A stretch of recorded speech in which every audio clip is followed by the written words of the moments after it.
Welcome to another episode of Bussin With The Boys. This is episode 380, the Eli Manning interview on the back half. I know all the dogs were in the chat last week talking about the big kahuna. You can click on this timestamp to if you just want to watch the Shane Gillis interview, if you just want to watch the Eli Manning interview. I'm sure there'll be some of the fans in the comment section letting you know when that interview starts. We have Delanie Walker on the bus for this intro. Taylor is vacationing with his family, kind of doing like an anniversary vacation, Mother's Day, but they are down in the Italy of Florida, which is 30A at the moment. So Delanie Walker joins the boys. We bust balls. We talk Kevin Hart's roast with Shane Gillis and all the comedians that were in attendance. We have a lot of fun on this episode. If you are watching and tuned in right now on audio, make sure you are following our channels on Apple Podcasts, Spotify. If you're watching right now on YouTube, make sure you are subscribed to Bussin With The Boys. Leave comments, have fun in the chat. As always, we are presented by the one and only, humbly speaking, the greatest sportsbook to ever exist, the FanDuel Sportsbook, America's #1 sportsbook. Now listen up. We're in round 2 of the NBA playoffs, and everything is on the line. Every possession matters. Every bucket swings the game, and tonight is your shot to boost your bet. All customers get a profit boost tonight. So when the moment hits, your win hits even bigger. The pace is fast. The games don't stop. And with FanDuel, you've got ways to make every win even bigger. Lock in your bets, boost your odds, and make the playoffs pay off with FanDuel, the official sports betting partner of the NBA. Head to FanDuel.com/bussin to get started. Let's get into this episode of Bussin With The Boys. All right, we're good. Bussin' with the boys, hanging with the fellas, betting on a game. No woman's gonna tell us what to do, and I've been over here just drinking beer and making that noise. Baby, I'm hanging with the fellas, bussin' with the boys, bro. Welcome to another episode of Bussin With The Boys. This is episode number 380. 80? 380. We got Delanie Walker in the house. Taylor's on vacation right now. Shout out to boy Delanie Walker. A show where the locker room never closes. We have a lot on the docket. First things first, though, our new The Boys diamond hats are back in stock. There are 4 colorways. You got do we need to say the teams, or do we just need to say colorways? Teams that they represent. You got different colorways right here. The red, black, white, Georgia Bulldogs, Atlanta Falcons. Type. You got 49ers colors on Delanie's head. You got the Michigan Wolverines colorway. You got the Buffalo Bills colorway, red, white, and blue. Maybe you're just a proud American and want to rep the boys. You can do so at bwtb.com. What happened over the weekend? Delanie, it's good to see you, bro. Yeah, it's good to be back. I see you got the new whip. Yeah, I got the new whip. Yeah, ZR1. ZR1. What is it? Corvette. Yeah. Corvette. ZR1 Corvette 2026. Blackout edition, Dream car, right? Dream car. Yeah, I mean, I always love Corvettes. As y'all know, I had a ZR1 2013, 60-year anniversary. Always got to have a Corvette, you know what I mean? Got to have a Corvette. Yeah, in 13 years, when the ones that start flying come out, I'm gonna trade this one in, and I'm gonna get the one that flies. In 13 years. Now, so I'll just skip over the flying car part. This one right here, how fast does it go? It's about 1,056 horsepower, and on the dash, I think it got 230. I didn't even look. 230, 220 on the dash. 240. Now you're gonna take it to a track and get it rolling eventually. Yeah, you got to break it in. So it's just a process. Once I break it in, get the brakes warmed up, the engine all broken in, then I'll take it to a track. Yeah. You know how to drive stick? Yeah. I was just a question. We was at the track last week. It was Nashville Speedway. Yeah. Nashville Super Speedway. Yeah. Super Speedway. Ripping around. It was like was you driving? Yeah, I drove. You know how to drive a stick? No. Yeah. It was paddle I do now. Oh, but I wouldn't say, like, if you put me on the street, I would struggle. But knowing that it's just like open road, like on the track. What like year were you born?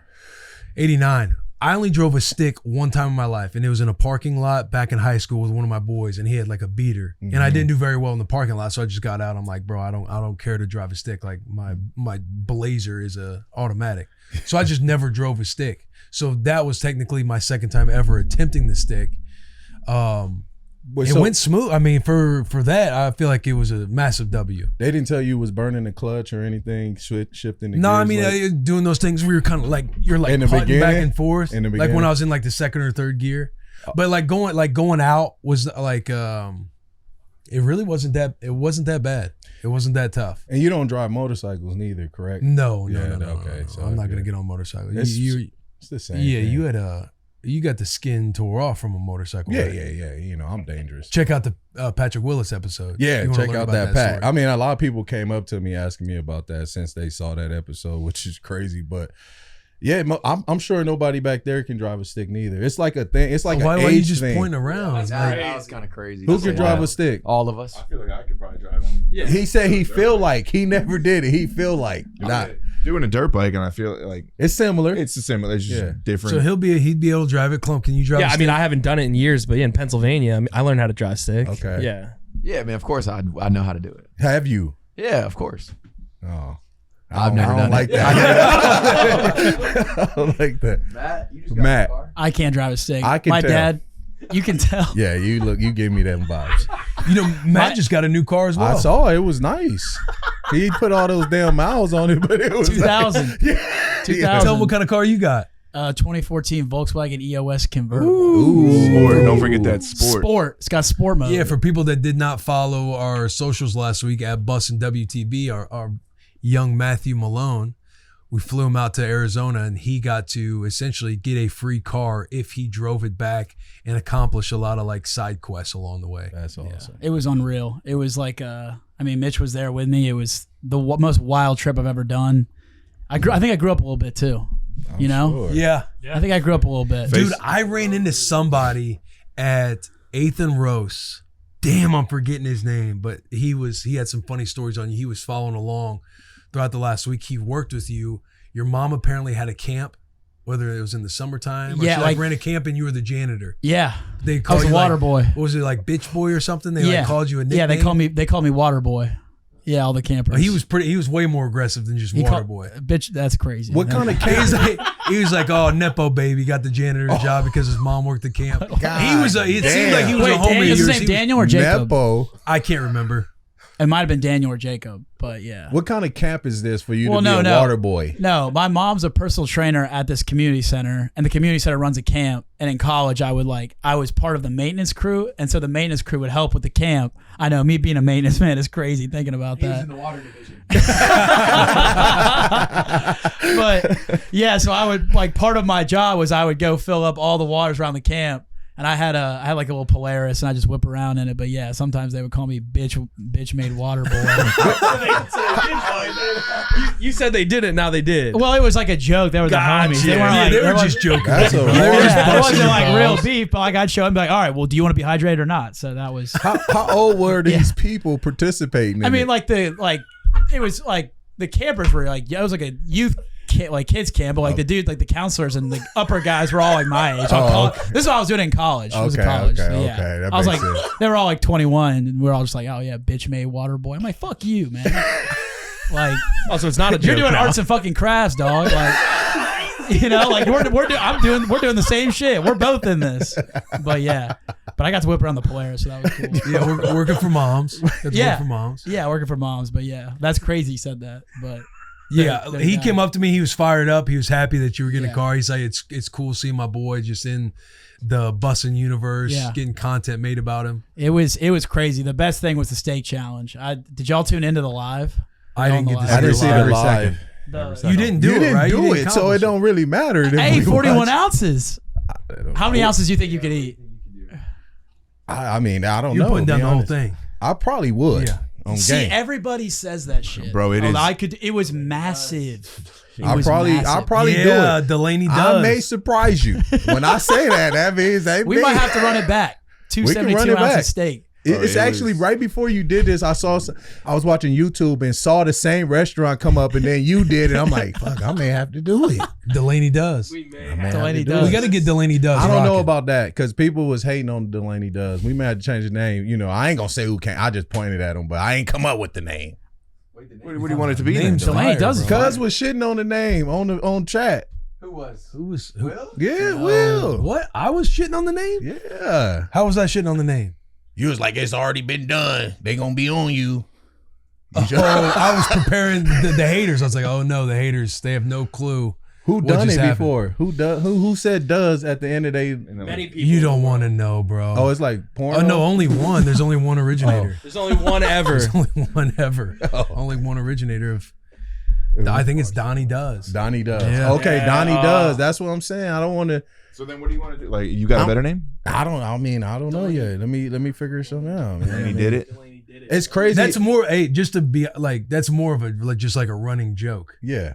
Like, that's what I you- know you didn't like know anything when you were About it. having the name of Yeah. Delaney Does. No, none. There's like an inside joke in the internet universe of us copying things that Barstool does. Oh, that's what. so that then when was. Delaney Does That's why. comes out, I'm like, uh-oh. They have no clue what just happened. Oh yeah, all the people like, oh y'all stealing names. I'm like, I guess we gotta change the name. I mean, it's whatever. It's crazy because my neighbor saw it and he was like, hey, would you jump out of a plane with me? And I'm like, what, like Yes. tandem? He like, yeah. He like, would you do it? I saw you do the dirt bike stuff. Would you jump out of a plane with me? He jumps out of planes. And I was like, I mean, I gotta lose some weight and then I'll do it. Cause he was telling me I had to be a certain weight. So I mean, if y'all want to do What it, weight do you have to be to do it? 245, under 245. Under 245? Yeah. That's a few pounds. I like 10, 15 pounds. Yeah, that's easy. That's easy. But he was like, if y'all want to do it, y'all can film it. We'll come, bring your cameraman. It's all set up. He like, they want you to come. I'm like, bro, I ain't never jump off a plane, but I mean, I'll do it. That would be sick. I think it's perfect. I mean, Delaney, like, you're a man of the world. Yeah. You're a man of culture. I'll You're a try. man of experience, adventure, Yeah. fun. Yeah. We got to go back to Central Missouri. Yeah. Nah. You want to go to Central We got to go back to your school. and do what? Stomping Delaney grounds. does. to go to Penny Pitcher Wednesday. I don't even know if they have that anymore. I don't even think the factory is open anymore. But if y'all want to go, they'll love y'all. If y'all put on a live show out, y'all will sell out. I swear to God. No, it's you. No, it's them. Obviously, when I go back, they No, be like, bro, that's the point of Delaney Does. It's you. It's know. the mule. But we should all go there, and then I'll do shit. But to have y'all there and be like, you know, Spring tour. I don't know what they do. Delaney Does the Lake of the Ozarks. Nah, you can't. No, we can do that. That should be crazy though. Like That would be fun. we can race a boat, Oh, hell yeah. like a fast boat, like 150 miles per hour boat. Yeah, I believe you, bro. Yeah, we could do that. Whatever we can do to get this channel going. I got people that let us do that. These right here. Have you driven one of those? I've been in one of those. I have never driven it personally, but I'm sure if we come and just be like, we want to do Delaney Does content, they would be like, fuck yeah, let's do it. Yeah, Delaney Does got to get going. And I'll bomb that bitch. We need your 1-year-old on the dirt bike. Hey, I'm gonna send y'all a video of my son. He is sad. I can. He stay on the 4-wheeler, stay on my bikes. He watch when he turned 2. I guarantee you, he gonna be riding a dirt bike. Y'all Bro, think I'm playing? It was so funny. He's like, He's not going to be 2 driving a dirt bike, bro. All right, we're gonna see. he's already got that. You don't have the expectation of, hey, come on now, you can't fuck this up. He built that 100-foot jump for him. He's only 2 years old. Man, my son about to be the next Deegan. I'm telling you right now, he about to get loose. I'm about to get this money. I'm just trying to imagine a 2-year-old on a dirt bike. That's when you got to start him, though. You got to start them young. Like, how old are these kids on these They little may dirt be bikes? 4, 3. Yeah, like you legitimately start around like. But you're saying 4 he's or going to be 5. racing at 3, 4 years old. No, he ain't gonna be racing, but he will be. He will be following me around the property about 2 years old. Right now, he on 4-wheeler. I just got him the Walmart 4-wheeler, and he busting The electric one? The electric one. He already on that. I got the Razor waiting for him. He ain't ready. He don't know how to balance himself. Well, I'm gonna get some training wheels and then see if that works for him. That Razor right there. You do anything exciting for Mother's Day weekend? Man, just chill with the fam. You know, mom stay with me now, so we just chilled at the house, sat outside, just rode dirt bikes. What'd you and do for your mom? four-wheelers. I built a house for her. She don't get nothing on Mother's Day. That house is being built. You get her a card? You know what, man? My mom is she's simple, right? Like, she called me and I hit her. I said, hey, happy Mother's Day. She hit me and said, you got an extra washer and dryer? I said, nah. I said, but I'll get you one. She said, I love you. That was it. She's like, that's all I need for Mother's Day. I like, I'll get you some. And she literally called me on Mother's Day. I knew that's what it was. Like, why you asking me about a washer and dryer? Oh, you want me to buy you one? It's done, Ma. I got you. So I didn't get her no card. Like I said, the house is being built. They was putting her fence in on Mother's Day. She called you on Mother's Day. No, I text her. Okay, all right. Text her. I wake up early. You know what I'm saying? My mom called me. She knew it was Mother's Day. Nah, hell no. I text my mom. I said, happy Mother's Day. I love you. And then the phone rang. I said, damn. She's on the property, right? Yeah, she on the property. I already knew what time it was. Like, you gonna put some money in this account or what? Like, nah, I'm gonna get you a washer and dryer. You cook for it? Do you like cooking? I do cook for my mom. When I cook for everybody, I'll just bring her food to her. What's your go-to?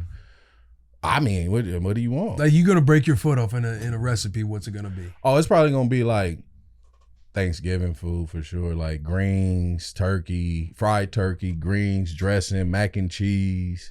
And you can handle all that. Oh yeah, I cook it all every year. But if y'all want a whole fish, I don't know we like Belizean and stuff, so we eat whole fish. I mean, with the mouth, eyes, everything. We just dip the whole thing in batter and then fry it. I do that very well too. They love that when I do like whole fish. What's Belizean? Belize? What is that? It's a country. Yeah, it's a country. So yeah, we like whole fish and like beans and rice. I'll do beans and rice, whole fish, and then mac and cheese. I don't know if I can get on board with the whole fish. Anybody? It's popular, like in Greece, they do it like they serve. I get that it's popular. I'm just saying, I'll there's try it got to be once. better. There's much better shit out there than a Definitely whole fish. Definitely. This is like black people shit. You see where the Belize is, we like stay. We have no territory. Honestly. So, you know, we gotta eat the whole fish, man. We gotta get everything we can out the fish. We don't leave nothing. Yeah, I feel you. Delanie, I feel like would be a perfect fit for that Shane Gillis roast last night. Yeah. Oh, he was gonna rip me? No, I'm just saying, like the racial humor and everything else. It was. Did you watch any of it? Have you seen any of the clips? No, but I love Shane. I can't wait for the new tires to come out. Shane was on a heater. Shane is on a heater. He is on a heater. He's hilarious. I don't find a lot of dudes funny like him, but he cracks me up. Bro, the roast last night. Did you guys all in here watch? I'm sure you've seen clips. Yeah, I've seen clips. Bro, the jokes are insane, He's bro. too funny. It's I love crazy Cat how they go. Williams. Yeah, Cat yeah. Williams This was was on there really too. funny. Cat Williams is on there too. Yeah. I was trying to watch it because I saw it pop up, but I don't know what I did. I was like, man, I gotta watch. Because this. apparently him and Kevin Hart. Yeah, I don't know if everyone beef realizes in that the was past. such a big They deal did. for Cat to come out. Like that was massive. I mean, they don't really have beef. They comedians. They talk crap about each other. Bro, but- I'm telling you, there's some that are in there, all the different comedians. Like you can tell some are more personal than others. Cat's been saying like to some me, I was personal watching shit. I was seeing Tony go back and forth with who's the chick? at Chelsea? each other. Handler? Yeah, Yeah, Chelsea Handler. Is funny You could too, tell though. like some of that stuff. That was like, serious. Yeah.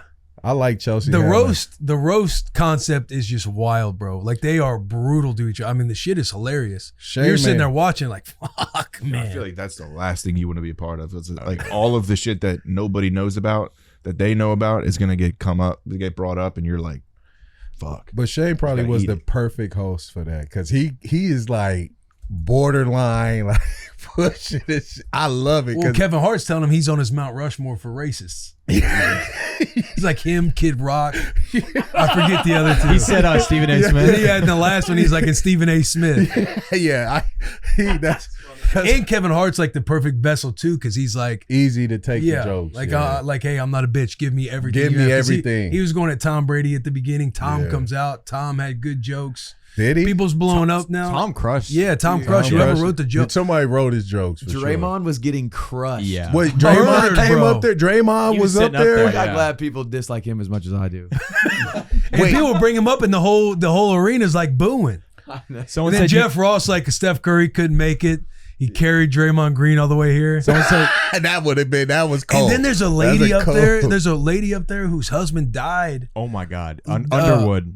Who? Something Cheryl? Underwood. Cheryl Underwood? Oh, she Cheryl Underwood? murdered. Like, But she's so funny though. I haven't seen her set yet. Like You never seen Cheryl Underwood before? I'm saying her set on the roast. Oh, I she's haven't funny. seen her set yet. Like I've gotten as far as like she was in my top 3 of the night. She was unbelievable. But she is Yeah. a phenomenal. She is phenomenal comedian though. Like Yeah. outside of She's this, an she's OG. OG Yeah. at this. Yeah. Now, how did her husband die? He killed himself. By jumping off a bridge? Jumping somewhere. What it Is sounded this like. real or you just they just make I mean, jokes they brought about it up this? so many times. But that don't mean it was real. That's what I'm saying. The jokes about it, him committing suicide, and Tony Hinchcliffe, like I've sat with her for 2 hours. I'm surprised it took him that long. Yeah. Like, bro, they were going in, bro. I'm like, oh my God, man. Oh my gosh. And That's what is it? crazy. Pete Davidson? Yeah. His dad was a firefighter that died in 9/11. That's and true. they're making No, they jokes. wasn't. Yes, bro. He I really gotta was, watch that yeah. shit. There's a movie about it. yeah, Yeah, I Pete watched Davidson that kinda movie, makes fun but of it's himself. like that movie. Yeah, that movie was crazy. and because he get like Pete Davidson, he's known to have like a good roster out there of females that he's hooked up with, and like he only picks 9 and 11s to honor his old man. And he's out there. Did getting, he say he's that? out there getting all the. He's out there getting all the pussy that his dad deserved. Yeah. Like, bro, I didn't. the roasts are crazy. I didn't like. I mean, I didn't. Yeah, I didn't get that one. One of my favorite PG jokes was someone said Draymond Green's name sounds like a shitty paint color. They're like, I guess we'll paint the kitchen Draymond Green. Yeah. And then The Rock. So accurate. The Rock was going on at Draymond's name. The Rock just was put hammered. a D in front of Raymond, and I'm thinking, your name is Dwayne. Dude, The Rock went a little far. Like, he just got super sexual for like 10 The minutes. Rock, I only saw the clip of him and Draymond. Like I've only like me watching the roast. I've gotten past Jeff Ross, so I'm not that far okay. into it. Everything else I've just seen clips on the internet. If everyone talked for like 7 to 8 minutes, The Rock went for like 20. Like, I think he was just drunk talking. Like, he would not stop. And they're like, all right, wrap it up. And he's like, no. And he just like kept going. So, how many comedians were actually there, and then everyone else was just his friend? Is that like how many comedians? there were several comedians. Like one, Because The Rock is not a comedian. No, They but like is your not a friends comedian. go up and like, you know, people get jokes written for them and everything else, and they just deliver and roast the shit out of Kevin Hart and each person up on the stage.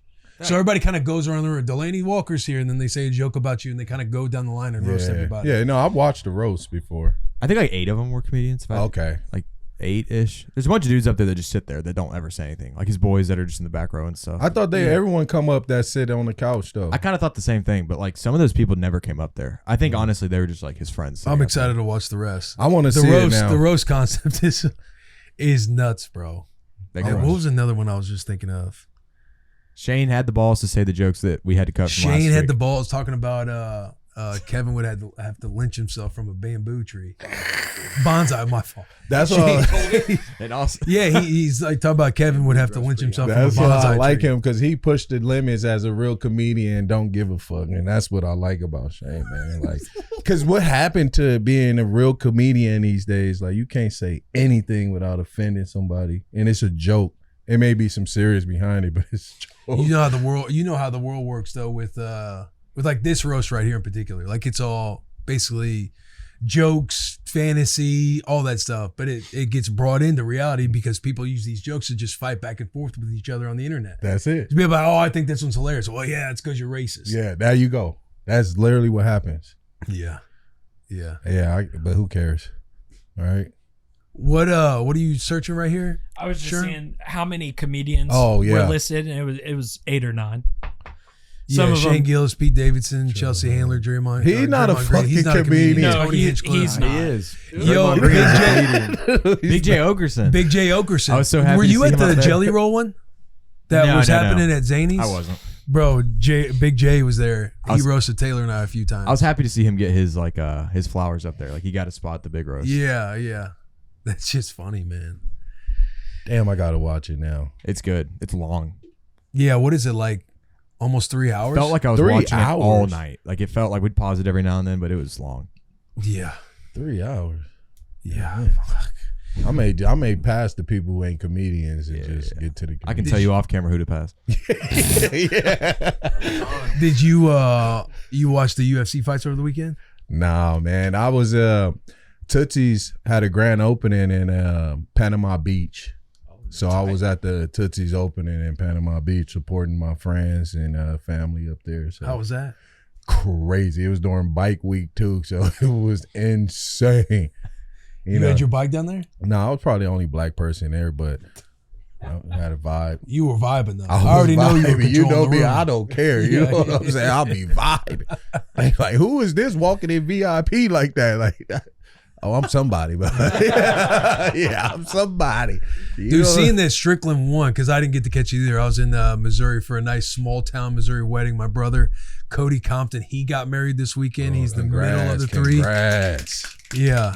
So that was awesome. But seeing that Strickland won, I could not believe that he ended up getting the belt. Dude, With the run he's kind of had, like the ups and downs over the past couple of years. And I know Paramount Plus has got to just be, he's just clutching their chairs thinking like, fuck, this dude's going to be a loose cannon on the mic for us. Love it. I kind of hate how they, like, their beef leading into the fight was pretty intense, and they made it seem like super serious. And then immediately after the fight, Strickland's just like, no, like, I love Hamza. Like, we're friends. Like, we're told to do this thing. And I'm like, I feel like it was the first time that there's been a little bit of like fraudulent like beef between some guys in the UFC. You don't think that's what all of them know? I'm thinking Dude, I they mean- told to do that to make it more. Yes, but like before the fight, they had 20 security people in the octagon. It's like they're not just gonna go like murder each other. Yeah. I don't know if it was fraudulent, or however you say that fucking word. Because right after the fight ended, he's like, "Hey, I'm so sorry, I went too far." Like he did apologize to him, so he definitely said it in like a hateful way. But I know what you're saying. I've never seen that many security guards when a fight started. You couldn't even see the fighters in the ring. Yeah. There was like 6 on each side holding them back, like they were gonna fist fight before the fight started. Sometimes yeah, bro, I you know, there's just that entertainment value. And like you just see it. We see it in real time now. Like whether it's the Paul brothers or anything about to say hyped up, that. the big event stuff like with Netflix or just people trying to garner attention to watch an event. And then you see that it's not even close to what they hype it up to be. And that, then people flaunt it being like a money grab, or people hating on, like, let's say Jake Paul, and then he posts like how much he made, or people talk about how much they made. Like there's such an entertainment value that fighters see that it's like, we need to do something similar as well, because then it drives pay-per-view, or it drives buys, it drives audience, it drives eyes. True. To where that they can make more money.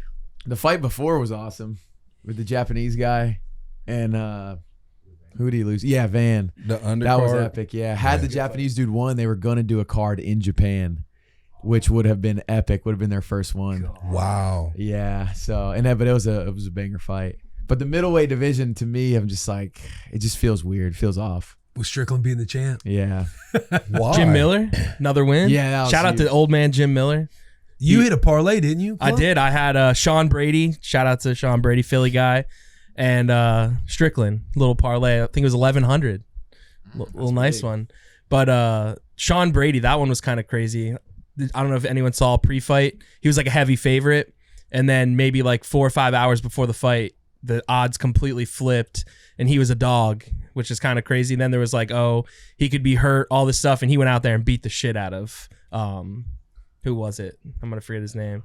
Whoever it was, he just dummied him the whole fight. And it was like, oh, wait, that was crazy that he was an underdog. So This would be so hard to bet on. I just don't. Joaquin Buckley. Yeah. Funny. UFC is so hard to bet You just got to on. follow Clump. You got to tail Clump. I mean, it's any punch, just a slippery punch can knock you out. So like, it's just hard to say who's going to win the fight, and he can choke you out, hit you with just a haymaker, knock you out. I mean, flying knee, elbow. I have a funny story quick about Joaquin Buckley. I think I've told JP this story before, but early in my media career, I interviewed him when I was real young, and I got the name to interview him, and get on the phone, and I say, Joe Quim. He's like, it's Joaquin. I'm like, Oh, Damn it. Damn, you just destroyed that name. It boy. was horrible. That's a fun fact about me. That was one of my bad moments. If anyone ever asked me one of my most embarrassing moments in media, it was that. Joaquin. Yeah. Shut up. You can also follow Moneyline Matthews. He's always hitting bets. Clay I loves doubt the that. UFC too. They be throwing money on the UFC. Yeah. Clay is a great bettor, but I don't know about UFC. But that man, I ain't seen. Clay him. will tell you though it's live. He's big. Oh, at only live, betting. only live betting. See, He's Clay like, don't. You can't do the prediction. I like to stuff feel how the fight's going. Yeah, he yeah. Hey, but Clay don't post nothing. He'll tell you 30,000. Like, hey, you didn't post it. I need to see that account. You know what I'm saying? I miss Clay. Yeah, I miss Clay. I can't wait for Clay to come back. He coming back, right? I think so. As far as we know, Clay will be back. Clay, Yeah, breaking no, news. that's his favorite line. I'm excited for the yeah, locker messing room. with us. Yeah. Yeah, I miss the locker room. yeah. Those are fun days in the office. It'll be Clay. It'll be a fun fall. Yeah. Speaking of football in the fall, the boys say we got a little EA sports trip lined up this weekend. Are we allowed to talk about that? Ooh. Sure, yeah. Ooh. Yeah, we could talk about it. I mean, we'll be making content. From We'll be there, making right? content. It won't come out right away, but EA Sports and us will be But are we able to post content right away, like us being? we'll there? be posting social Not content. for like the yeah. things that we're going to be doing. Yeah, there. yeah. We'll be posting behind the scenes content. What We got a fun little trip lined up. Yeah. What do EA Sports do? Like, is it like games or something? Madden. Yeah. Oh, Madden. Yeah, Oh, they do Madden, college okay. football. EA Yeah, they do a Sports bunch is of in other the games. games. Bro, I'm 42 years old. I haven't played Madden in a while. Yeah, but you know what EA Sports is. I know. That's why I was like, damn, EA Sports. Like, are they gonna go and do like football drills? I was confused. We're going to be in the game. Y'all gonna be in the game? It's in the Probably. game. That's You what were they're in talking last about. year's game too. Yeah, Who we were in was? last year. They were You could grab us from a pack. Ultimate Team Oh, really? What was my rating? Trash. 88. No, you were like one of the highest rated players That at the shit was time. Trash, cuz. Wait, what? So the way Ultimate Team Yeah, works, you better pipe down. I'll probably get crushed for this in the comments. I don't fully know, but I'm pretty sure it's like they don't release high ratings as the year goes on till towards the end of the year. So when they were released as 88s, they were one of the highest rated players in the game. 88. Yeah. And what position they had you at? Linebacker. What are you talking? Like it's me I thought playing, special bro. teams. I No, thought- no. Don't disrespect me like that. They He was don't a got 90 special on teams positions in the game unless it's kicker or punter. He hadn't played in a while, man. You kicked the ball off still, right? Yeah. And you returned I think the they ball, do have right? special teams They ratings got now. special. Yeah, but You not own like like what Delanie's like. Like right guard on punt. Yeah, right tackle. The impact the star wing underneath. Yeah. Wait, so it's a certain year, right? It's the certain year when you pull that pack. It was that year he was rated that high, right? I was never rated an 88 in Madden. It's like a special card. Yeah, like it's it just was like- college football, right? No, Yeah, it's so- NFL. No, because the college football has an ultimate team as well. So Will would have been like an 88 from when he was at Oh, Nebraska. I get it now. In college, he was an 88. Oh, my makes fault. sense. I was a Makes 94. sense. They got him as a 94. In college, yes. Yeah. He definitely was a 94 in college, for sure. No, my highest in college was 89. But like that's just like I a had the specialty star. card. I had the star too. I was an impact player. No, I believe it. I give you all of that. I can't knock him on Slate this play. college shit. Cannot knock him on that. 91 speed. And that's a lie. That's not a lie, bro. I ran a 4.5 When? pro day. Oh, okay. Awareness. Fly right now. His awareness should have been way higher than his speed. Let's be honest. I agree. Okay, let's be honest. I agree. I agrage. That change of direction only in 81 though. Damn. See, He just needs to go downhill. I don't A know. He's a gap. linebacker. I feel like his change of my direction top should be speed good. should be lower, but change of direction, Should be good. acceleration should be higher. It should be high. I would give him that. I believe that because the linebackers they can change directions very, very fast. Playing a phone booth. Yeah. Yeah. Oh, definitely. Yeah. But 80, 94. Damn, bro, that's crazy. So that wasn't in Madden though. Just to be fair. That wasn't mad. Yeah, Okay. That was college. You might have been in Madden too. I forget last year. My highest in Madden was around 70, maybe 69, 71. If you touching 70, you good. They had you listed as a 60 Really?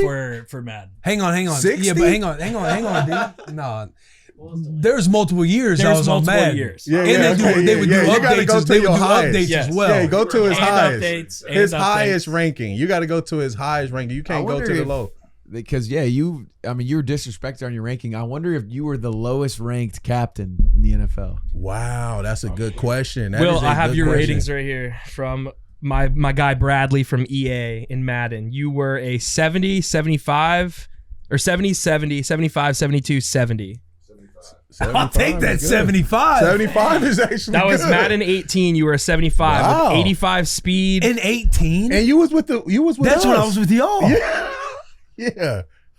Well, 18 So you would see how be, ratings are kind of fucked up.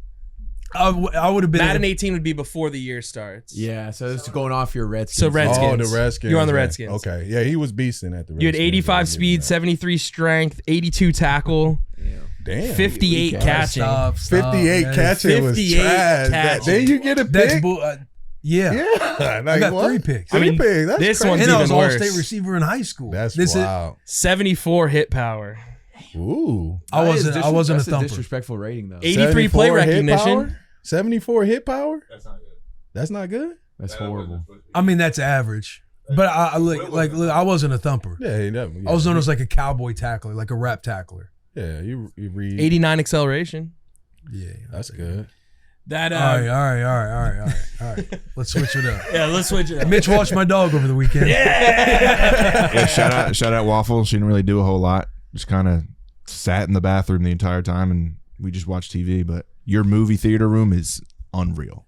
I appreciate it. She wasn't gassing it You out. watched the Running Man with Glenn Powell. Ooh, great movie. Kind of like interesting concept and everything, but like, Had the surround sound going. bro, the whole room was shaking. Like it was like the TV and everything. Like it was unreal. And Waffle didn't come up and hang out with you guys when you were watching the movie? No, she came up. Okay. Well, I wasn't like sure if she was allowed to, but she was like Did you let her jump on the furry no, she furry was chair? no, Okay.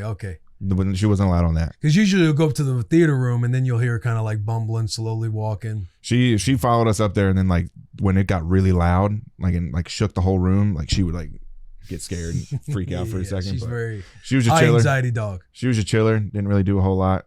Tried to like cuddle up with her, but you pet her and you stop petting her, then she'll like swat at you to Keep what are petting you her. doing? Keep Yeah, giving her the keep scratches. doing Yeah. Did she ever try to alpha you? Yeah, I tried like the 2 chairs that she's not allowed on. She tried to get up. I'm like, you got to get off. So I like tried to like pick her up, and she's like, Oh She- yeah. Yeah. So I was telling you about the treats you'd use on the the mantle. yeah.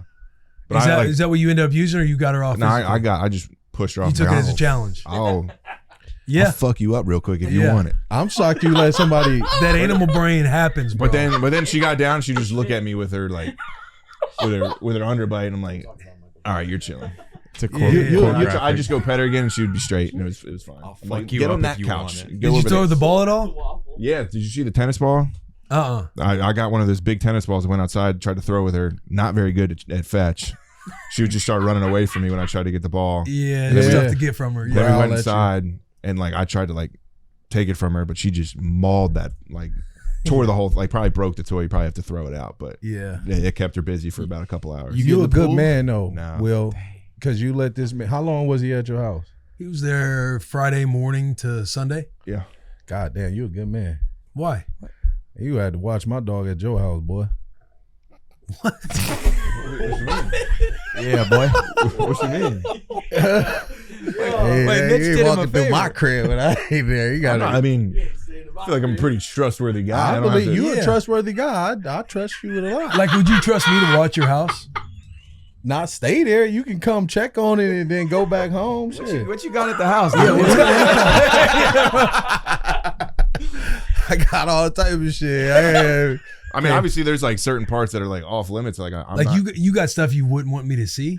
I mean, if it was me, I'll have some doors would be locked. You'd be like, damn, this door locked, can't get in there. Like that, I'd literally have to lock some doors. But you could lock the doors, and you could also tell me that, hey, like these rooms, I got them locked. Yeah, I anyway, could but- tell you don't go out. You'll be like, shit, he told me not to go. I'm going in this door. I'm gonna see what's in here. I'm gonna Not just at all. peek. You don't I'm got gonna that. peek.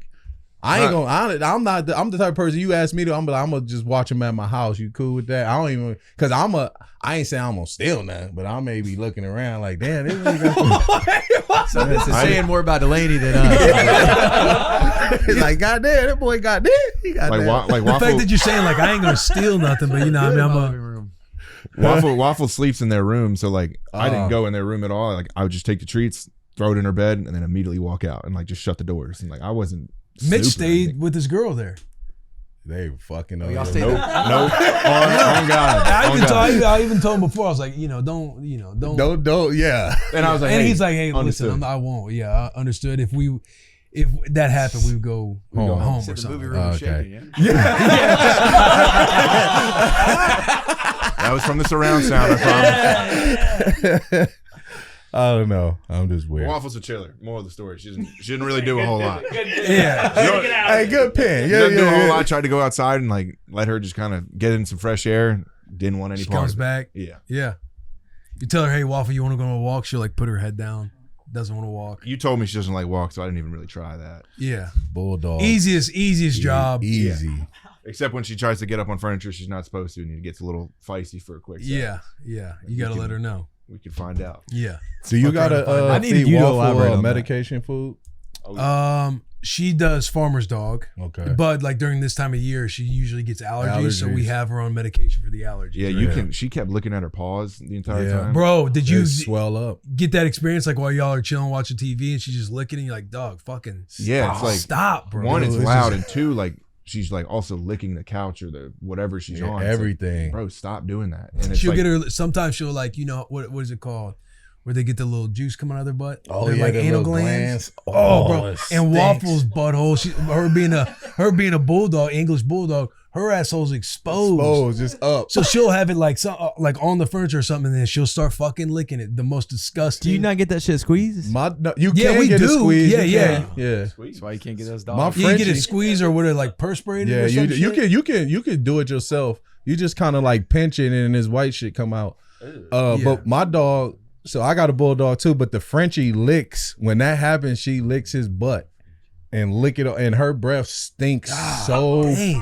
freaking bad. I'm like, You got an English and a Frenchie? yes, yes, nonstop fighting. And the 24/7. bulldogs just kind of sound like when they're licking their paws and everything else. just like, That hand, foot, mouth is probably where it came from. They snore when they sleep. Snore, fart, snore, all type of stuff. like I Drool. said, she was just in the bathroom that whole time, just for like the most odd spot. There was one more. I woke up Saturday morning. I'm like, where the fuck is this dog? Couldn't find her. Like, and I just kept walking. I walked around the entire house, and then I peeked in the bathroom, and she's just in the corner. I'm like, oh, what are you doing? It's like there? her safe spot. Yeah. She likes to get, next to like corners and walls and stuff like that, not be seen. Yeah, bulldogs are like school shooters. You gotta, they quick to fucking. You gotta be careful. Gotta be But careful. very high maintenance, but also low maintenance as far as like very. watching them. Yeah, very, very. They don't want to do shit. But they mental. Gorgeous house, by the way. Gorgeous house. Thank you, Mitch. I appreciate that. We love it. What about the driveway, man? What you gonna do with the driveway? Patch it up. You ain't gonna pave it? I don't know. I don't know what my options are. Oh, it's fucked. I'm thinking I got to get a fully like new driveway based on what the salt did. It's gonna start cracking in a minute. You're gonna start having little potholes come up. Yeah, I mean, I fucked it up. Like that was the haters didn't were really right. That notice was it. on me. You go out there in the driveway. There's chips everywhere from the salt I put down during the ice storm. Yeah, I mean, Apparently that's a big season in that driveway. bro. Seasoned it. I know when Story got some more salt, man. It just ran out. Slow down, Will. How much Slow down. salt did you put on that thing? I mean, I was putting up. I was like, that hill, the hill though. and it honestly didn't fucking Work. do what I needed it to it do. don't. I did it wrong. The hill of your driveway. Come on. The 1%. It wasn't that bad. incline. Oh, you talking about going up his driveway? No hill. No I hill. hate to pile it on. When I was at your house, too, the first thing in my head that pops up, I'm like, Anybody this else? hill ain't anything. I will say the surrounding like when you With turn like left, 2 inches of pure ice on it. you go left or right. big hills. I get that, but getting down to your driveway, that's straight. But like you that's fine. It's a long hill. But like going up, like if you go left and go that way or right, like those are some big hills that you probably have some issues with. Yeah. But the driveway is Driveway's fine. You're looking at probably a 12% grade. That's fair. No shot. No. All right. 12%. Guaranteed. I've never seen the house. I don't know. I've never seen the house, so I couldn't tell. Yeah, you should probably stop commenting about it. I mean, I'll pull up. I'll pull up to the new What house. else? What else do we have? What else do we have? We got some rose spicy tear Rose talk. spicy tear talk. Favorite vacation destinations. Now this is to go with the family. To go Wifey, just family, yeah. wifey family. I mean, I'll just choose the ones that I've been on. Bora Bora, Italy. Ooh, 38. Hawaii. Ooh, oh, I'll that's go a with nice 38 one. though. Yeah, 38. The Italy of Florida. Yeah. I'm going to say Belize. I told you already. San Pedro and Belize. Love They got that nice place. spots out there. Oh, yes. Love it. For a family, it's perfect. Because it's a golf cart town. So all you do is drive golf cart. It's cheap. Very, very cheap. I mean, I'll act like I'm a king when I'm out there. I'm not going to lie. So it's great. It's great for the family. And then I'm going to have to say London. We love London. And then Hawaii. Hawaii's a vibe. Yeah, Hawaii is a vibe. You fuck with London? I love London. I want to hear about London. Yeah, I'm intrigued. Everybody shits I on start London. talking like him when I'm there. I don't know why the accent just comes when I'm there. And Cheese, mate. yeah, I'll just be out there. Oi, What's nice about it? What? Huh? What's nice about it? Because everybody shits on London. Oh, London? Yeah, like I I always. wasn't the biggest I don't know fan if of I've ever heard London, anybody but we say were that. only out there for games. Like the times Oh, that yeah. I went, we've only been out there The to play weather's games. shitty. Well, when you go there for games, you don't have enough time to like really see the city. But I mean, it's just beautiful. You got to think about all the museums, the art, the history behind it, the food, the different. Bro, the food in London is what? Fish and chips? No, fuck no. I mean, yes, it's fish and chips. If you go to a bar, like if you eating at the bars, the fish and chips are great though. With vinegar, see, my man already know. But I mean, they got great restaurants. I mean, we eat everywhere. Anytime we go places, we like to just go on a food tour. We literally go on a food tour and eat everything. We're hitting Venice and Argentina this summer. Venice is Argentina. you're gonna love Venice. A lot of walking though, in Venice, but you're gonna love it though. Yeah. Venice is Italy, right? Yeah. Yeah, it's beautiful. Venice is Italy. I'll be hitting Lake Como and Amalfi Coast. Oh, Lake Como, yeah. Oh, this summer? Beginning of fall. Yeah, Amalfi Coast. You mess with that. and then drive to Rome while you were up there. Rome is awesome. I drove to Rome from Lake Como.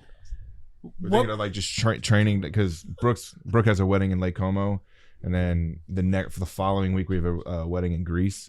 So we're gonna go from Lake Como, like probably train down to like the Amalfi Coast, and then hop on a flight over to Greece and then stay over there for a couple days.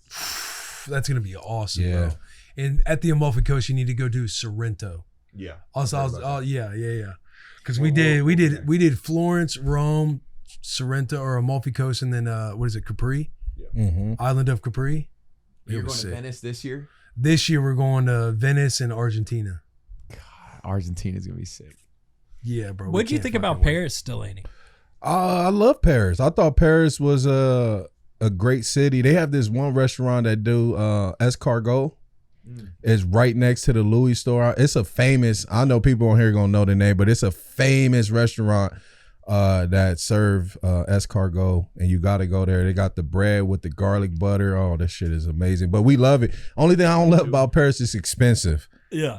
Everywhere we went was expensive. All the hotels, the shopping, food. But I had a blast in Paris. I'm not gonna lie. I'll never forget when you told me I was wearing that crop top shirt that you bought all of us shirts. I was wearing the crop top. And he said, "Oh, dude, the people in Paris would love you in that crop top." Oh yeah, love you. I mean, it's the what they call Paris, like Fashion. The city of love. the city of love. That's what I was about to say, because they got the gate where you put the lock at.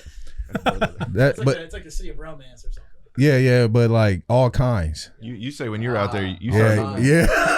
you start moving different with your outfits and stuff out there. Oh yeah, you can though, because like fashion out there is not like fashion in the U.S. Like you can the crop top, like he can have his belly showing.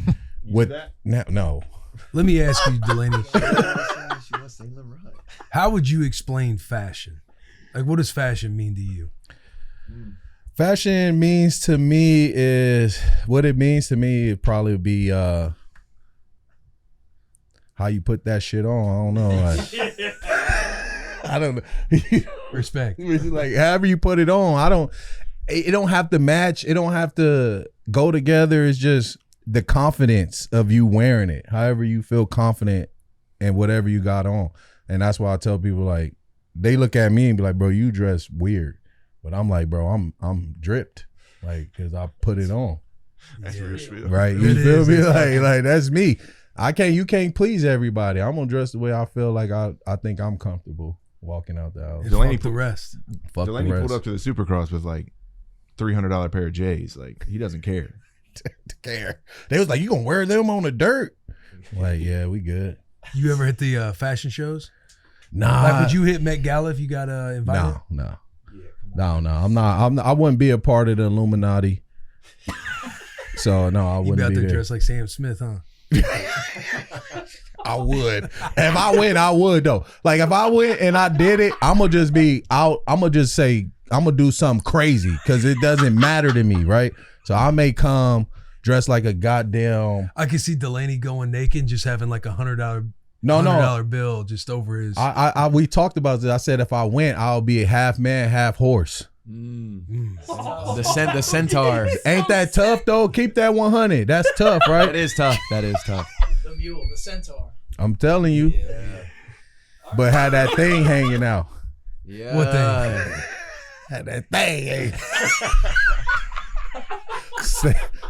You gotta have a statement. That's gonna be the statement.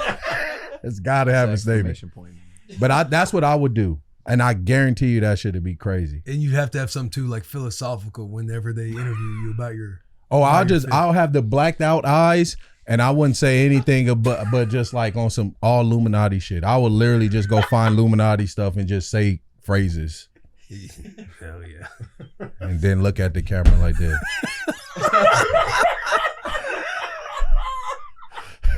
See, that's the perfect fit right there. I'm doing the face and everything.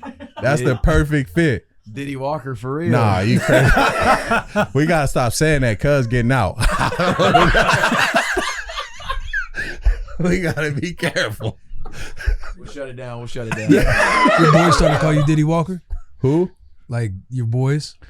They think they like, yo, them dudes is silly for that. They be like, you don't get. I don't care about that Diddy shit. No, they ain't never. They just think they like, yo, they are funny. They think y'all funny for calling me Diddy and then y'all posting that Diddy shit. Shout out Jack. They be like, man, he getting out. You know he getting out. I'm like, I know. Them boys better stop saying. They're gonna put all his money against us for the show. Let's do pull up some Tier Talk, Sherm. So you want to be featured on the show, hashtag Tier Talk, whether in the YouTube comment section on all social media platforms. We got one here from Jacob Wright B90. This is on YouTube. Long hashtag Tier Talk. A few months ago, I ran into Taylor at the farmer's market in Franklin. Obviously, I was fired up to meet him. He was super cool and chatted with me for a second. I grabbed a pic with him and sent it to my boys like, hey, yo, look who I just ran into. Unfortunately, as it was a Saturday morning in December, I was rocking my cozy gray sweats. In response to the pic in the group chat, one of my homies said, dude, if I met Taylor Lewan in person and I was wearing my gray sweats in public, I'd never recover. Anyways, huge fan of the show. Hopefully I run into you cats again sometime and I'm wearing regular pants so I don't have the teenies on full display. Salute emoji. Also, shout out Kevin's Natural Foods. The Korean barbecue style chicken absolutely rips. Hashtag clean take. Clean take. Is there a picture of this?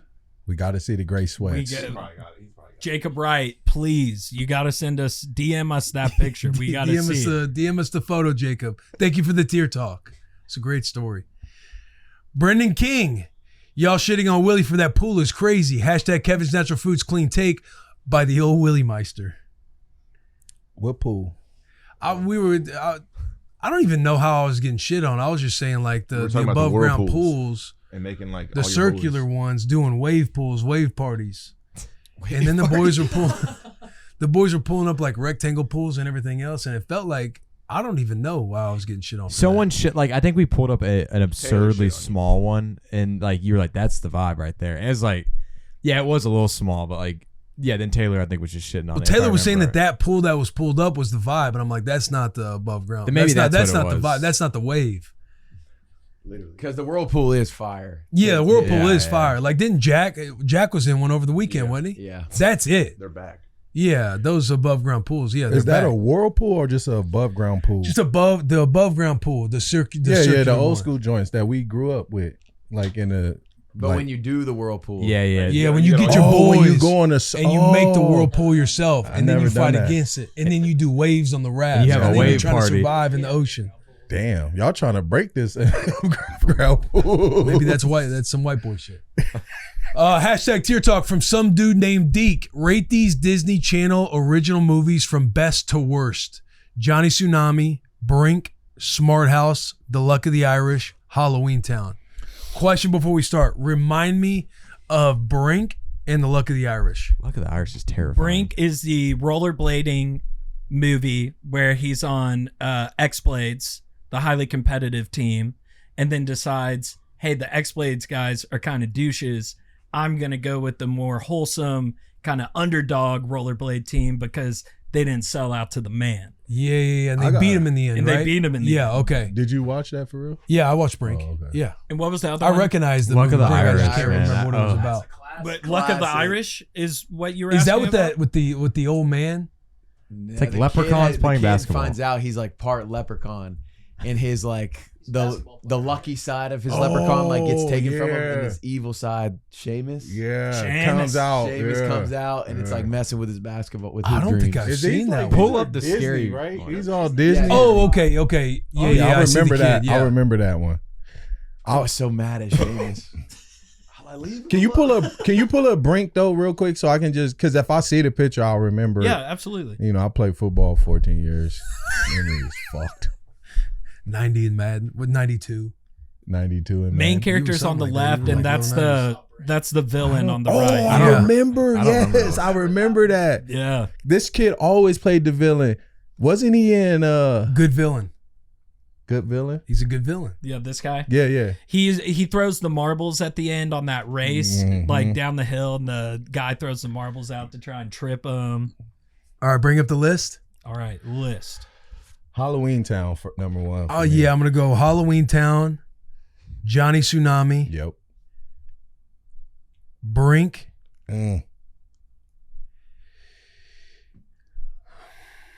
Luck of the Irish, Smart House. I can't remember Smart House. Smart House. Smart Oh, House was I ahead thought of its Smart House time. was dog shit, Smart bro. House was ahead of its time, by the way. I can't remember Great Smart call. House. Ahead of its time, but go watch it again. Yeah. Corny, brutal. Oh, really? Yeah. Smart House, Halloween Town, and Luck of the Irish are all like horror movies in my head. They are terrifying. Halloween Town bangs, Oh, wait, bro. it's Halloween Town. Yeah, I can't Halloween even. Town It would take too long to bangs. get into it. I got a weird fear of Halloween Town. I don't know why. I love Halloween Town. It gave me like night terrors. Yeah, as a kid. Halloween Anytime I Town watched is Halloween definitely Town. number one. I'd wake You up- can still watch that today. Anybody got Luck of the Irish or Smart House higher than it was, or Brink number one? I think I would It's almost go hard. verbatim on your list. Yeah, I liked Luck of the Irish. If you got an opinion, say it. I've never watched any of them. Oh, okay. What? Yeah. So I'm sitting here. I'm trying to. Darn. I was Movies. worried that you were gonna do that. Is Jared or Clump seen He more movies? Amish. You haven't seen Halloween, Don't say that shit. bro. You gotta hit Halloween Town, especially with the kiddos. Yeah, haven't seen Yeah. any of those. Well, I Johnny remember Tsunami. pre-production had no clue what any of them were. Get your kids ready for like horror movies. Kind of. This is like a basic start off. You got your 2-year-old watching horror movies yet? No, we watch Toy Story every day. I can't watch anything else other than Toy New Story. I know every Toy Story. I'm waiting on a new one now because I watch these so much. Yeah, well, they going against iPads. Oh, he was on Cars, and now he on Toy Story. He will not watch anything other than Toy Story and Miss Rachel. Not gonna lie, love Miss Rachel. She's Miss good. Rachel, yeah. Good in my house. Nothing but respect for Yeah, Miss Rachel. good in my house. Yeah. They help the kids learn a lot. Oh my God. Yeah. Put Will you this go to the on. movies? I would love to get Delanie reenacting Miss Rachel. Oh, dude, I would Mr. do it. Delanie. I would, but nah, Drewski already did it. We can't copy it. I would do a skit. See, now you're in your head. I'm in my head. Yeah. Now I'm you're in your head, I'm bro. in my head. I'm in my head though. You know, you get a lot of feedback. I'm in my head. Kevin Zetrafood's clean take. Clump should rewatch the Disney movies or watch the Disney movies with his kid. This entire list. You should. You should. I'll report back. I will do it. That's a clean take. Clean take. They're Clean old take. enough to enjoy it. And in. you'll like them all too. I'm in. What do your kids watch? If not, you don't get them on the Disney movies. We watch Disney movies, but Coco is a big one in our house. Cars, Yeah, Coco. Toy Story. Mhm. The biggest one that we watch is Sing, the normal one, and Sing 2. Big Sing fan. Yeah, sing Do they too. watch separately in TVs in their own rooms, or do they? Oh, I knew that. family We're room? doing this. Flat screens in every room for the kids. Every kid's got a flat screen. in their room. Yeah. Even, Flat hey, even Every the kid's newborn. got a flat screen. In his house? Yeah. Yeah. Even the Wow. newborn. Even the That's newborn coming. got a 50-inch flat. Everyone got I a can't TV. lie. My son don't have a TV in his room. They're We don't- mounted we too. have It's a, so fun. We have a rolling TV, so we just roll it Old school. to where he at. Like, yeah. It's like a JJ's rolling graduating. TV. Graduation gift. JJ is graduating today, so he'll be graduated tomorrow from preschool. Pretty exciting. So What you getting him? 60-inch. I got him packs this weekend. We ripped some packs. It was a Ripping lot of fun. packs? Yeah. When did y'all get into this pack stuff? Taylor. Taylor, man. Taylor was Are super you in- in it? I haven't got into Okay, the that's, courtyard stuff I yet. knew you wasn't. What's that mean? You like me. Like you, I knew you wasn't in it. Now, when he brings them in and they rip open like football you cards and into everything it. else, like I'm into seeing like what they get. But you're not gonna spend and your being money cur- on it. No. Okay, that's what I'm saying. Yeah. Delanie, you got some sick cards out there. I've been looking at all you guys' cards to get for the locker room to have on set. You have a one of one out there that I might buy. It's a Pro Bowl one with the Really? red and like neon with the- Nike yeah, symbol. It's with pretty the- sick. yeah, That's yeah. what I'm saying. He brings in something like that. Like I think that stuff's That's I think dope. that stuff's awesome. That's dope. Because on this, they also involved with this Courtyard app.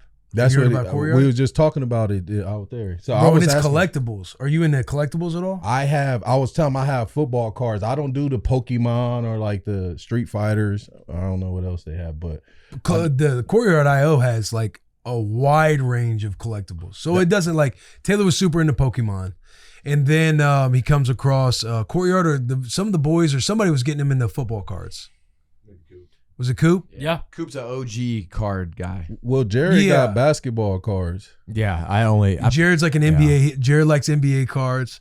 But then they're talking about sports cards. He starts getting into sport cards. Then the Courtyard IO comes involved and shows him what you can do in the Courtyard IO app. So it's like collectibles everywhere. It doesn't have to be just NBA. It doesn't just have to be Pokemon. It doesn't just have to be football. Like there's watches in there, like to where you Yeah. could do a budget. Say you have a like $11,000 for a Rolex, and you're trying to rip a pack, and it shows you what it is. So let's just say you were gonna do a watch.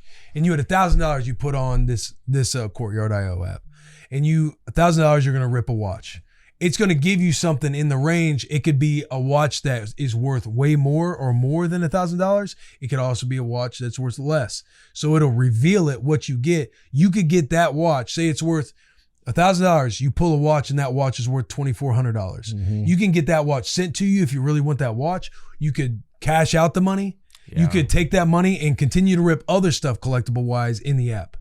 Yeah, but And then if you say you pull one and it was $1,000 and you pull one and it's worth $800. What are the options you can do there? You can so you can trade it back for $800. Or I was telling Delanie, this is what I do. I list it for sale, mark it up.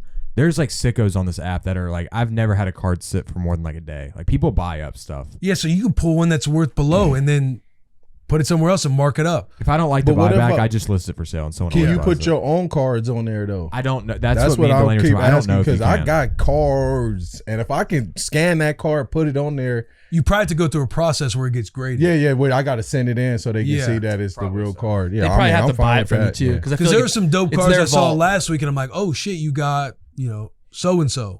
But it's like, oh, that's not graded that well, or that's like a version where they got millions of them or something like Yeah. that. So I'm like learning about it a little bit. I mean, I like rare cards. Like if you get like NASCARs. You weren't everybody- into Pokemon when you were younger? Oh, I love Pokemon, but I wasn't pulling cards and shit. I was playing like Pongs with Pokemon. Yeah, I would battle. I love Yeah, battling. yeah. But I got into it, and then The card stuff is new. I feel like everybody like it's just like a new thing. The card stuff. Yeah, but It's really just like, I guess, how do I say it? Rich people have gotten into it. Yeah. So and like famous people. So now they're driving the like, prices Yeah, up. I've been exactly. hearing. I see that like like poor people like all these rich people just buying cars. Like I saw because somebody was talking about Taylor. It was like, oh, they just buy all these cars and they driving the prices up. When we used to get this, now people waiting out line. They fighting to get the cards. You got to go a day early to sit outside the store. It's like, okay, how much money are you really making out of this to be that dedicated? some people, again, like you're talking about trendy, it's like a new trend, but I feel like collectibles, people been in Collecting collectibles cards. forever, bro. It's like when we were growing up, and then it's like your parents had like Beanie Babies sitting all over their house. Yeah, Baseball cards. Baseball cards for sure. Dude, my dad was collecting like coins when I was a kid, and he would sell them for Yeah, so yeah. much My money. grandpa was the same way, Get bro. silver, Same. and silver price goes You had up. that book, you'd open it up and try to get Yes. all the All the different coins, quarters of yeah. all the different Yes. states. That shit was so cool. That book went hard. So I feel like that stuff, people just love that stuff forever. It's No, just they love more, it's them. because it feels like it's becoming more, there's a lot more popularity and mainstream. And of course you got like influencers and people that love doing collectibles. It's in Yeah. front of everybody a lot more. Yeah. Because Taylor will get on with people and he does giveaways through Oh Courtyard. yeah, no, I was So saying he'll that. take like, what are they, like $500 giveaways? $500 rips. So like it'll be a pair of like a dad and a son who comes on the live stream and he'll have a $500 rip for them, and whatever they pull, they can keep it, they can do whatever with it. Like it's theirs. And the way it works too is like if you want that thing that you just pulled like in your possession, they send it to you. And this is all online though, right? It's on an app. On the app. Because I did a pull at the combine. I mean, at the Super Bowl when I was at the media row. The dude came to me. He was like, "Hey, man, would you do a rip?" I think I saw that. Yeah, and I pulled. I think I pulled a Drew Bledsoe, Steve Young. Like I pulled a couple of good cards. Trent Dilford. And again, like us, you'll see those names of those players. You'll be like, shit, those are some. I'm like, I'm like, But the people geeked in up. the card game will know if that's like a highly graded or a highly valuable card. Yeah. Because there's a lot of versions of like Steve Young or Drew Yeah. Bledsoe or like a Delanie Walker. Yeah, it depends what card you get. I think the most expensive card is mine is called Lightning Thunder. It's me and Derrick Henry on the card, obviously, because Derrick is on the card too. But But still, oh yeah, I'll take it. I got one. They gave me one. That shit was pretty dope. that world's fascinating. It is. People love fascinating. it though. Again, it's like they go to these spots. What is it? Nash cards. And people just go there on weekends, and it'll just be flooded. People wanting to rip cards, rip packs. That's where I went with Jay. I remember the juice I used to have, like being into not like ripping packs, but trying to collect all the Pokemon cards or like get a holographic Charizard. Well, you used Or to collect them? Alakazam or Mewtwo. Well, I would collect them because I love battling. 'Cause I you just was love playing. Pokemon. Yeah, you was Every playing. Saturday morning was like a new episode of Pokemon was Yeah, coming out. yeah. When Pokemon the movie came out, Yeah. like I was obsessed with Pokemon. The Game Boy. Yeah, me too. I mean, It's like I going to played a it. card store. My mom getting us to take us to a card store and going and get packs, and then you just be fired up to like see what you were gonna pull. But see, these cats are not playing with them.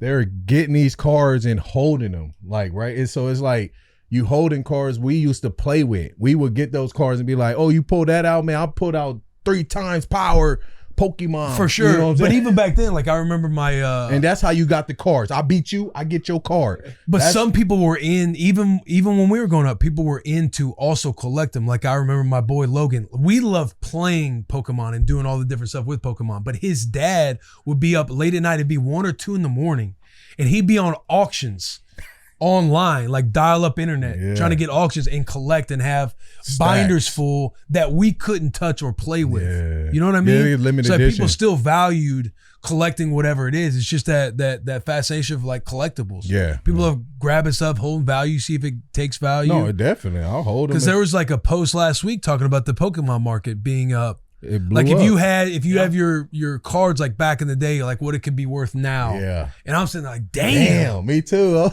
my God.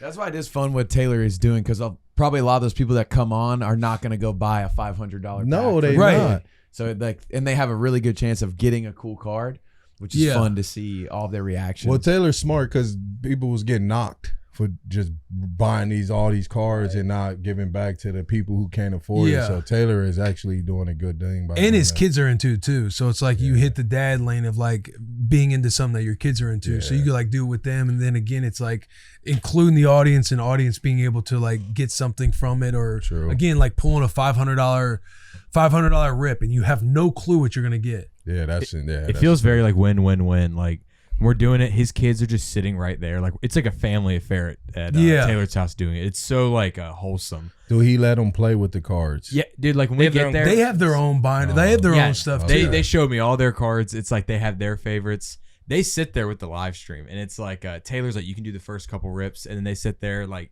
it's such a fun Do little. he let him wholesome- watch it though? Do he pull up the old Pokemon cartoon? See, I Yeah, don't that's know, the yeah. best. I- You'll I'm- I learn more assume that about they the watch- cards if you Yeah. watch the show. The show is all time. His whole bro. family's obsessed with it. It's Clean cool. take.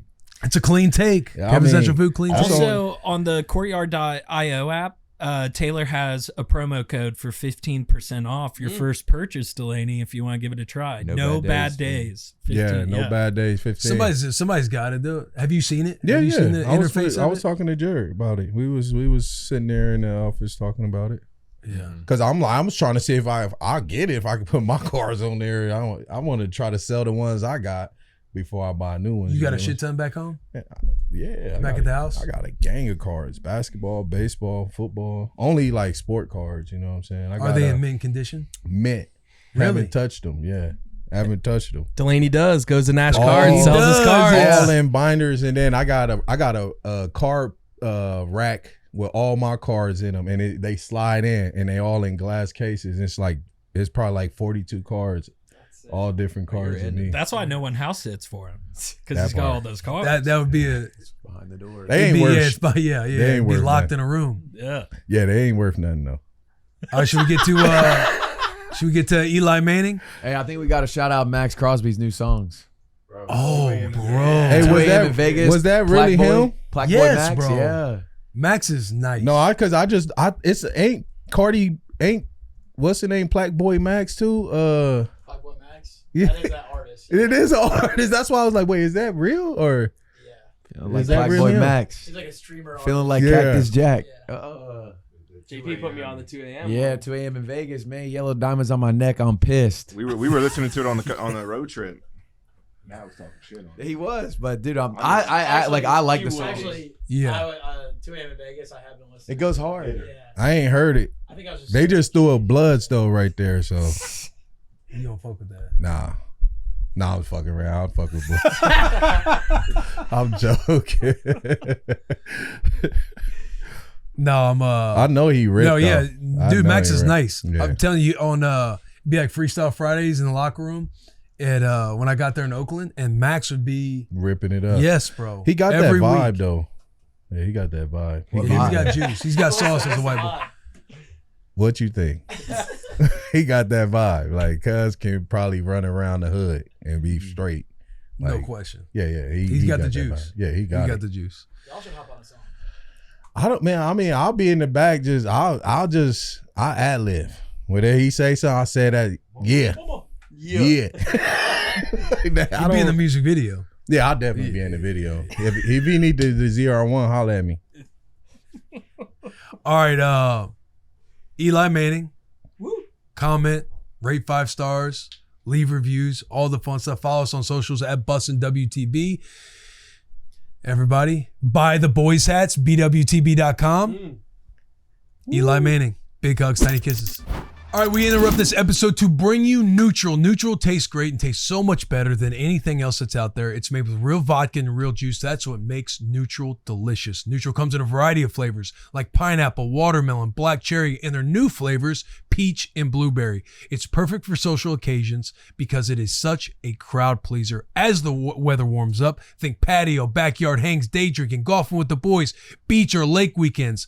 Go get you a bucket deal. They are perfect to celebrate being outside again, aka time to find a bar with a patio. So text the group chat, grab a bucket of Neutrals, and kick it with the boys. It's the perfect time of year to grab a 12-pack of Neutral for the game or grab a bucket deal in your favorite bar as you root on your favorite team.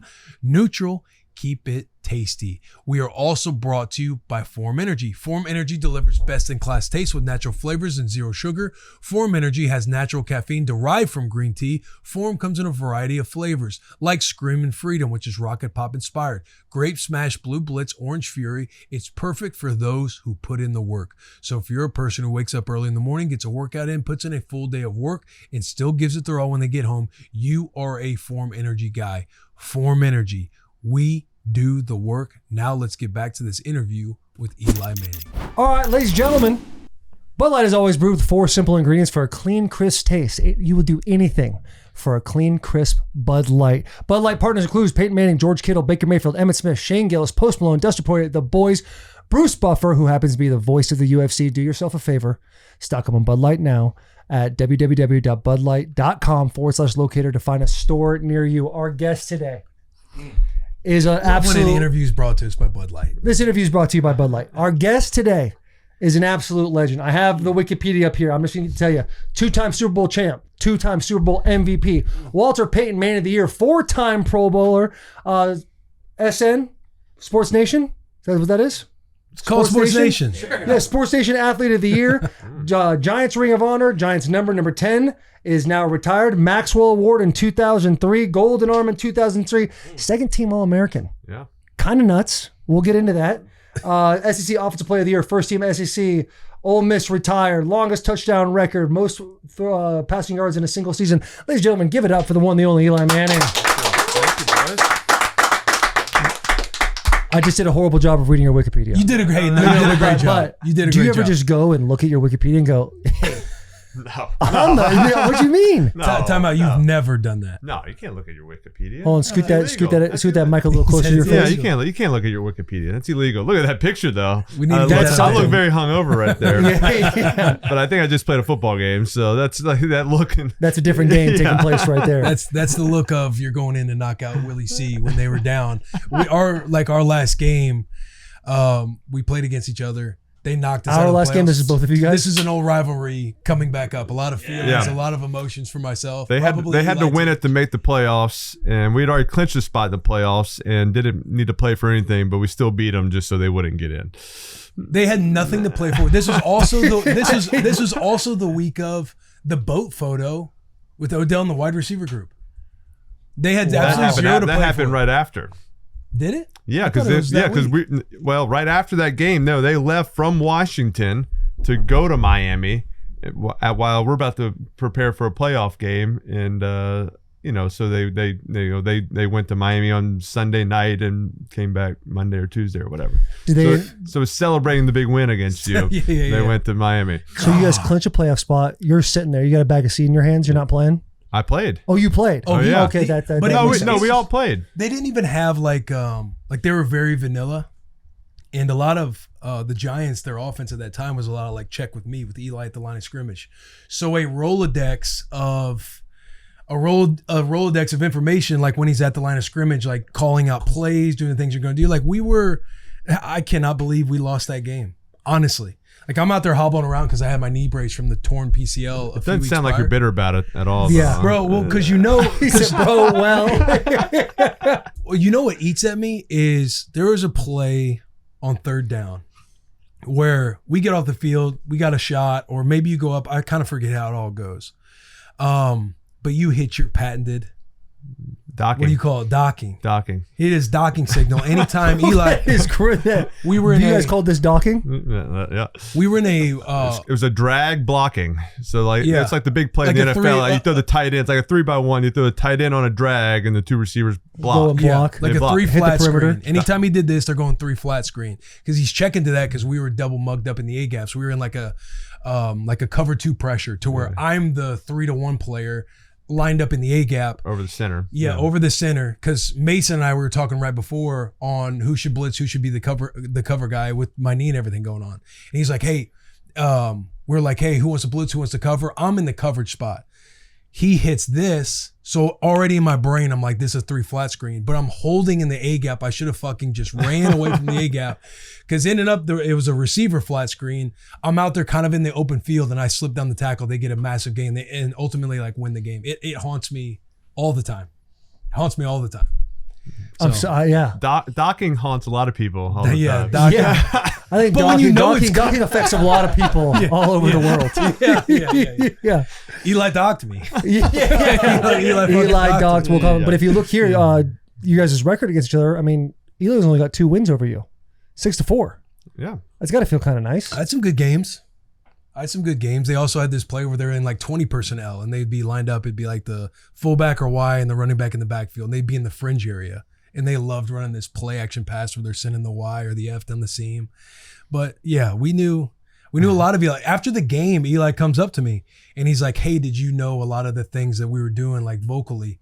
And because all of their run plays would be what, like colleges? Yeah, mascots? Colleges and then their mascot. Like college one way, mascot of the college the other way. Yeah, so when he'd be out there saying these checks, like whether it's like, hey, rabbit, or run, trying to get the safety down on the fit, you were aware of what they were doing because you guys were playing the Cowboys the next week. No, we're going to play Green Bay. Because I remember being like, if Sean's Leaves watching this film, like they're going to know exactly what you're doing because a lot of their stuff was checking at the line of scrimmage. Right. And on Wednesdays, Thursdays, whenever teams do it, you kind of go over TV copies to get any tips that you can have on the opposing, for the opposing quarterback, for your guys' pressures, how you guys handle protection. We would have someone that actually, he wasn't on the offensive staff. Like he wasn't a coach. Like he was so he would go watch the games like an independent person. Like, hey, watch the games, hear what I say, and tell me what you think it is. Mm-hmm. Like if it's a run, if it's a fake run, if it's a cadence, like he knows nothing. He's just like kind of a football guy. And so then you would kind of, if they were right about a lot of stuff, you'd be like, all right, we might need to change it. Yeah. But sometimes they'd be totally wrong. They because we also do fake audibles. We say words and we pass, or it might be a cadence, something like you have all these words you're saying, and like what's things known that what we're doing is accurate or not. Is this a guy that was there when you got to the Giants? Like you had this type of personnel guy, or was this a guy you're like, hey, we need somebody? No, he was like on the staff as like, but he was he was like in the marketing department or something. He's just like, hey, we need you to watch. We need to watch you to listen, like watch the TV version of this and tell us what you think some of the words Eli's saying is, or hand signals or tendencies. They actually saw a tendency where if it was a run play, I'd lick just my like left hand. If it was a pass play, I lick left and right. They told me that one time. I was like, oh wow, like stuff that you never think about. Like I never just like little habits or tidbits that you get. So like on run plays, try to lick both fingers sometimes. Yo, that's wild. Yeah. Having the subconscious of doing all those things. Hey, it's going to be a pass because in the defensive room, look, he looks twice and somebody's showing a cut up of every time he's looking twice. This is a pass. It's 100% pass. Start yelling. Just like don't, and it could be play actions or like just don't bite the play action. Like it's a pass or something. That's always the best feeling in the world when you feel like you finally got somebody on something, and then it happens in the game, and you're like, I cannot believe it actually worked out the way they said it would. It's always a chess match with me and Eli. Okay, so that brings up a different question of mine. At any point in your career, did you ever put on the tape and be like, boys, 51 here? We gotta. I'm sure you did, right? We gotta. No, 100%. We just gotta double team them. Like we always have a spy a quarterback. We spied the linebacker. We just always have, always have double eyes. Yeah, we can't have. Just the center can't handle him alone if he blitzes. We gotta have the running back chip on him just in case. Just a game wrecker. War daddy. Where is he? If you don't get hands on this guy, he's gonna wreck the game. That's so exactly. When you guys look at this, you're not. It wasn't. That's scary. It wasn't Kerrigan. No. 51. Right, that's the wrong white guy. We got to focus on this guy. The other one. Hey, Kerrigan had the biceps now. Dude, him and Clay were like the two white biceps in the league. You're like, my God. Greek God. Greek God. Kerrigan. When you guys win that game, and those guys go on that trip, two things. I have two questions for you. One, were you invited? And two, do you think it really had that big of an effect on what people say it is for the Giants? No, no and no. I was not invited. Was not invited on the boys' trip to Miami. Wouldn't have gone in anyway, I don't think. But yeah, I mean, here it is. Obviously, I don't think they prepared to go to Miami. They're all on a boat in jeans and Timberlands. Yeah, so, going on Tim's. Tim's on the boat is crazy. I think it was a last second deal. I think they went out all night. So I mean, it's just a bad look. It's like, hey, we're in the playoffs. We're ready. Like we want to make a run. oh yeah, but first let's go on a Sunday night and Monday, Miami, just stay up all night, like getting focused. So like obviously they're back. I mean, they're back on. I don't know if they came back Monday night. We have an off day Tuesday. You're back at practice Wednesday, so they have time. They're young. They have time to heal up or whatever. It's just like kind of the psyche around it. It's like, hey, it's playoff time. Let's like take it another notch. Get more focused, more serious. Not let's go party in Miami. Right. Yeah. Did you have a talk with Odell and the boys when they came in? Like, guys, listen, I understand you want to have fun, but when we're getting photos, like we need people to think and know that we are trying to win a Super Bowl here. Right. No, it's like, hey, it's kind of like take care of your business. Hey, if you want to go to Miami, that's fine. They're back. They're at practice. They're ready to go. So I think it's trying to make. I think. And also you're dealing with the media, so if you like attack them or go on them, it's not going to help anything. I tried to make light of it and just like kind of, I was like, hey, they asked me like, were you there? I'm like, yeah, who do you think took the picture or something like that? Yeah. That's why I got invited, so I can just have my camera, good photos, some Photoshop. So I think just kind of laugh at it and hope you go out there and play well. And when we, Odell didn't have a great game, that he had a couple drops early on. So like it had nothing to do with Miami. It's just a bad look. Mm-hmm. Or at least wear some trunks, like make it seem like we went for a swim or relaxing. I mean, I would have had my Speedo ready and like, you're going to Miami on a boat. Just, you would have, you're a big Speedo guy. I was big into the half banana hammock. Yes. The one that if you look from just one profile, I was like, is he completely? And then the other side was like, okay, no, there's a strip there. There you go. There was one that Ben Jones and I actually shared. We had a locker that we shared it with. That's aggressive, sharing a Speedo with somebody. It's aggressive. Yeah, especially the lack of washing is probably the worst part about it. You were we had your brother on. He talked about pranks. Oh yeah. How big are you in the prank game when it came to the locker room? Yeah, that was one of my favorites. So especially with the offensive lineman, I think like that was someone we always kind of go back and forth, playing pranks. I think the good thing about a prank is like you can't be a tattletale about a prank. And that's what even like linemen or someone that got me, I didn't like make a big deal about it. I accepted. You can laugh about it. Like, oh, that's good. That's creative. There's, I appreciate a good prank. Probably the best one that got on me that someone did to me, my center, Sean O'Hara, going out for a walkthrough. So like before the practice, you kind of go out there after a few meetings and you just kind of walk through some of the new plays, walk through some of the plays you're running in practice. And it's just, you wear your shorts and a t-shirt. And O'Hara would go out there for practice. I go under center and he was just wearing gym shorts, nothing underneath. He cut a hole in the gym shorts. So I felt a lot of skin as I go under center. And so, but now I know like I got to protect them.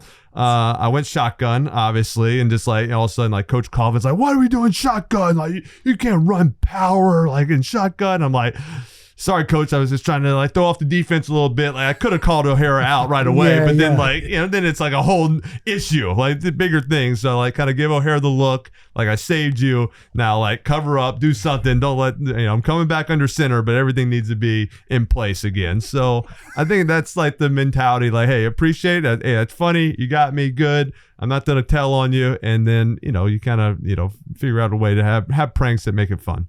If a Sean O'Hara gets you in a walkthrough, does your mind go to, oh, that's solid, we'll move on, or is it now I have to get Sean back? I think I wait for the opportunities. I'm not gonna force it. I think with Sean, I think I got into his phone and I switched his wife's number and Coach Coughlin's number. So he thought he was texting his wife. He was just texting Coach Coughlin. and so, it's pretty much just, it takes a little time. You got to memorize both numbers and like copy and paste and cut. I mean, it takes a little. That is a diabolical type of move. So just text, just got done with practice. I love you. Sweetie. Coughlin's in his office like, what the hell are we talking about here? Did you ever get like hazed as a rookie? Hey, had to have. We always had like buy the dinner. Because you were back in the day. Back in the day, yeah. I mean, definitely. The last day of training camp got like taped up and thrown in the cold tub, and like my hang on. Hey, quick 30 on that. We talking duct taped you? Yeah, duct tape. Like, you can use your arms. No, not much. Are you so you're in danger, Eli. You're in a little danger. The key to that, you just stay very calm. I'm just like, I didn't fight it. I'm just like, all right, just like do what you got to do. Like I remember watching Brandon Jacobs like in a full wrestling match, like fighting everybody. I'm like, No, that's like when But things go that's- bad. Yeah, but also the size of Brandon Jacobs. Right, Like, he could do that. I mean, I was like, I'm not gonna like fight Strahan. I'm just like, give Strahan his moment, like take me up, throw me in, and then they'll save me. Are you Hopefully. are you clothed?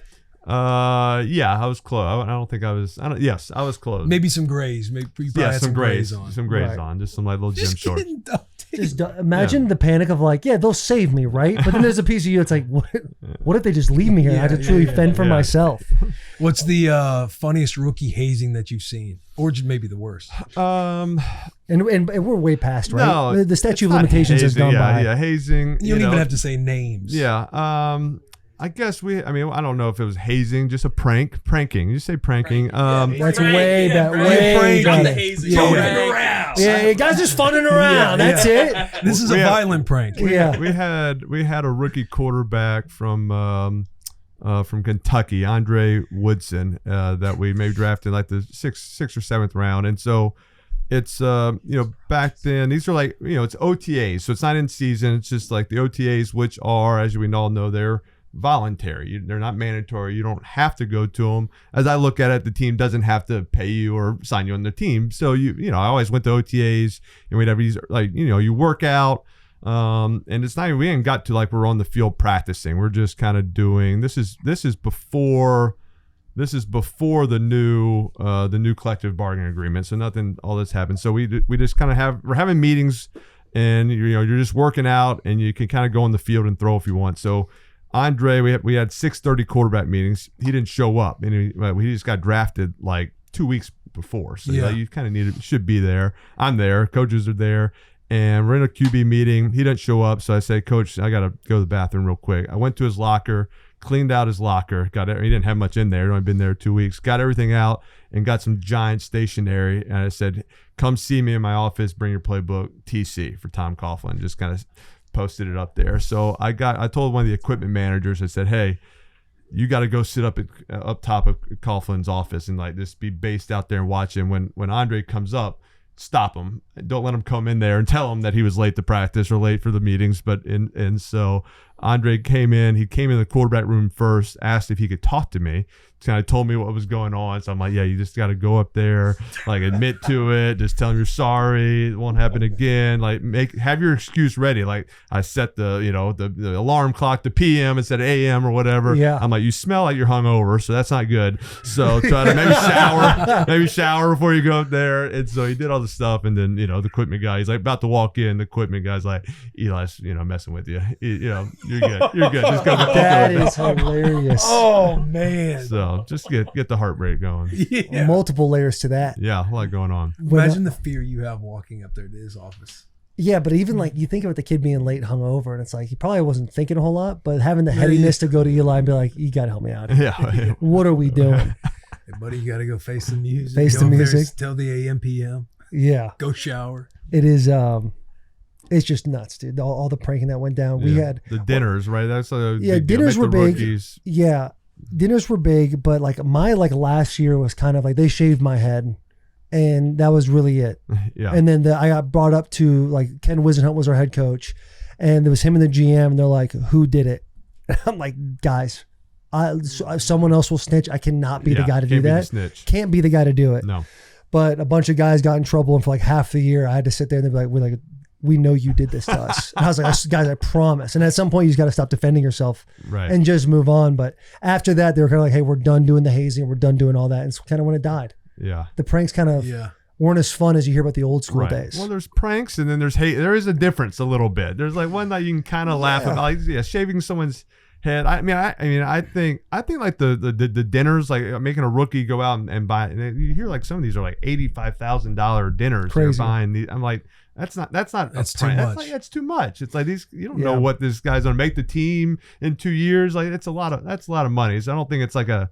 We had rookie linemen, and we played some pranks around that where we went to dinner and I got them to make fake bills. We would do the same thing. Like 45 grand or something, and I was like, "Oh, we're just messing with you." Like, it was only like $3 grand, and I paid it, so like you're fine.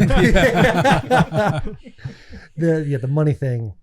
some guys like fighting that. Like I remember AJ Brown, his first year, he's like, y'all better not be doing none of this. Like he was like adamant about it to the point where I know when you got guys like that, it's kind of like, okay, this is like you got to have fun like, about it. you You got to have fun with it. But we would have like undrafted cats, and they would like, hey, you get the 3 of you or how many undrafted guys, you guys are gonna have like one dinner together, and that's where we would do we'd have like 4 or 5 like fake bottles of Louis come in. Yeah. Guys would be like, hey, do you want one? You want to take one home with you, Sherm? Yeah. Sherm would have, I'll have my own bottle, absolutely. So these guys are sweating. The bill comes, it's like $65,000, and it's all like apple juice inside Yeah. or whatever, Yeah. fake bottles. Yeah, dude, the pranking stuff, and a lot of it too is like carrying pads. Like I had to carry pads a lot. Yeah. And since I was undrafted, the boys did kind of like prank me, saying I was gonna have to buy the linebacker dinner. And I want to say the linebacker dinner was only like $1,200, but I was sweating because my signing bonus was only like $2,500 or something low. Right. And I'm like, bro, It's a I big don't even know if I'm difference. It's a gonna big be here. I need as much of this money as I possibly can before I go into the real world. But they ultimately was like, London Fletcher's like, hey, we're messing with you. You don't have to buy the dinner. Because I was like, I was just had anxiety the entire time, thinking, well, my entire check's gonna go to this dinner. Right. My No rookie money year- from playing in the NFL. Yeah. My rookie year, I had like I came into my rookie season with 0 credit. Like my credit score was like 420. I had nothing. I never had a credit card or anything like that. So like I was a first round pick. I had the signing bonus I did, but like to use a credit card, I had like $1,000 limit on it for like the first year. Yeah. So when I went to my rookie dinner, I was like, hey, I need this to be like up to $10,000 at least. And I didn't get that done, but it's just like, it's terrifying to like finally have money and then be like, Right. You gotta make sure the snacks are full. Yeah. Decorate the rooms during holidays. Were you a big decoration guy? What's your thought on holidays? Yes, right. We didn't have a ton of quarterbacks, but the offensive line room I thought was the best. I think they did it the best. They like big decorations. Guys went out for it. I like the fine rules, like offense, especially the offensive line room. We had a big kick of like, obviously there's like jumping off sides but like unit embarrassments, UEs, like if you fall down right, in ugly a game, fines, you're like on a screen and you're out there by yourself, you block no one, like you're just like no running touch down, fine. no touch. Like I love the fines, and then like that went towards like the team dinner, I think, at the end. So like I was big on going in the offensive room. A lot of our code words going in the offensive line room.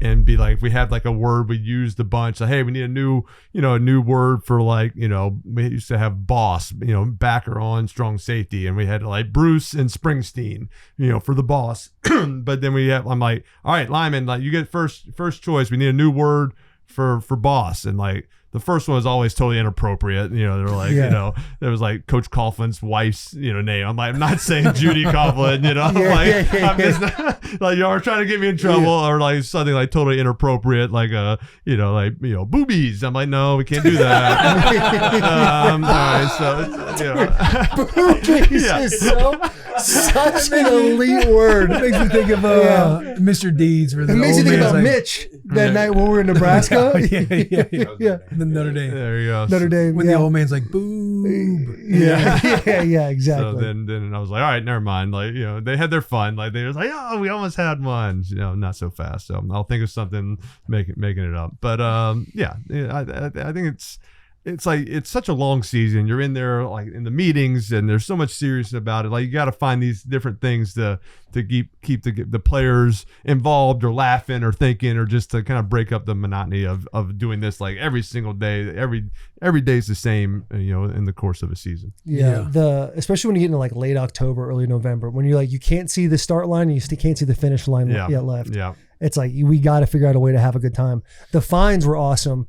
We would have a fine like if the owner saw you and was like giving you a handshake or a hug, like that's a $250 fine for essentially kissing ass. It's a way different name for us, but for the sake of a kid show right now, we'll call it that.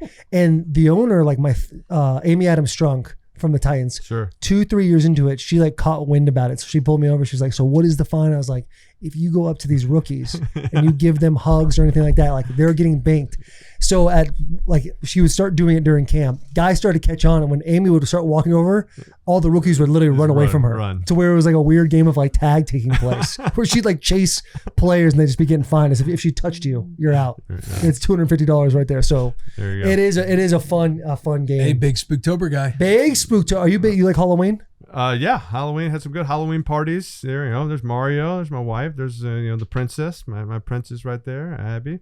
There, look at her. Look at us. Stunning group. Oh, yeah, a stunning duo right there. That was probably that's Timmy Hasselback right there as the UPS guy. Yeah, and his wife, and so they're Nashville people now. I love that. But yeah, so that was fun. I had the theme music. I had like this is before you actually had like Bluetooth. I had like a real like stereo, and I had like an iPod hooked into it, playing the theme music for Super Mario Brothers on repeat all night long. Just at some point, no one wants to be around you. Yeah. What's a holiday that Eli Manning enjoys more than anything? What's your favorite holiday? Spring break. Does that count? I like spring break. Yeah, all right. Okay. Big spring break. Spring break You got some good memories? Yeah. I mean, college spring break. I still now like I loved having kids, and now you get spring break again. Like you're back in the mix. So I'm a big like I'm already like looking at next year. I'm like, when's our spring break? What are we doing? Planning great trip. Planning. Yes. So I'm a big spring break guy. How do you guys as a family figure out where you guys are going to? Do you have like locations in a hat? And then the last one picked? Yeah, over the years we've kind of we've done we've kind of changed it up. Usually go beach. Just being up in New York, like by March, it hits and it's like it is cold. It's still cold up here. We need some sunshine, so we go down. There you go. And I got a great beach bod. You do. That's nice. Right there. Beach yeah, bod. that's like probably like 3 weeks after we just won our second Super Bowl. So I was in peak physical. Yeah, exactly. Yeah, right so there. You've celebrated for 21 days straight. Down in Miami there. We go to the Bahamas a lot, so we do a lot of fishing and go down there with the kiddos. They like it and go snorkeling and all that good stuff. Yeah. Spring break.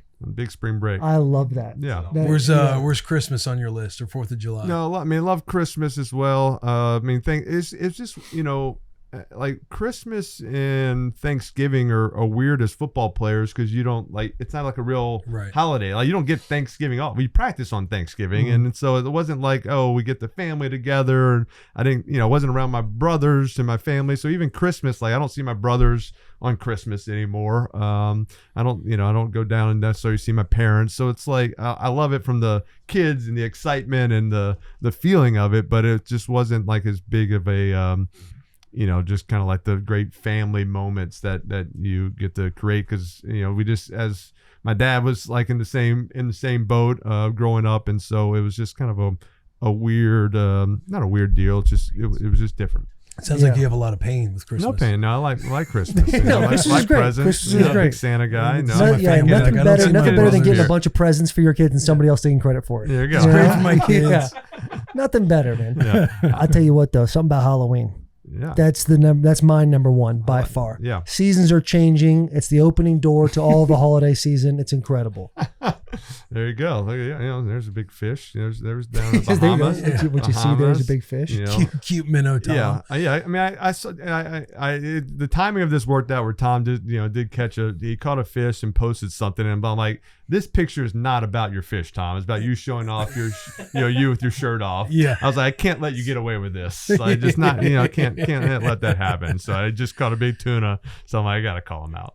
You guys have like good banter anytime you guys are around each other, because at the end of the day, it's like Tom is like the GOAT of football. Sure. And half of his roast was essentially him getting roasted about you. Yeah. They and tried you're to the get guy me so at many his times peak, to come to his roast. 2-0. And I couldn't do it. I couldn't go down there. And also, I'm also scared. Like I've seen enough roasts where if you're there, you also get roasted. And I'm like, I don't want to get roasted. I can just roast you from my social media and hide behind social media. It's great.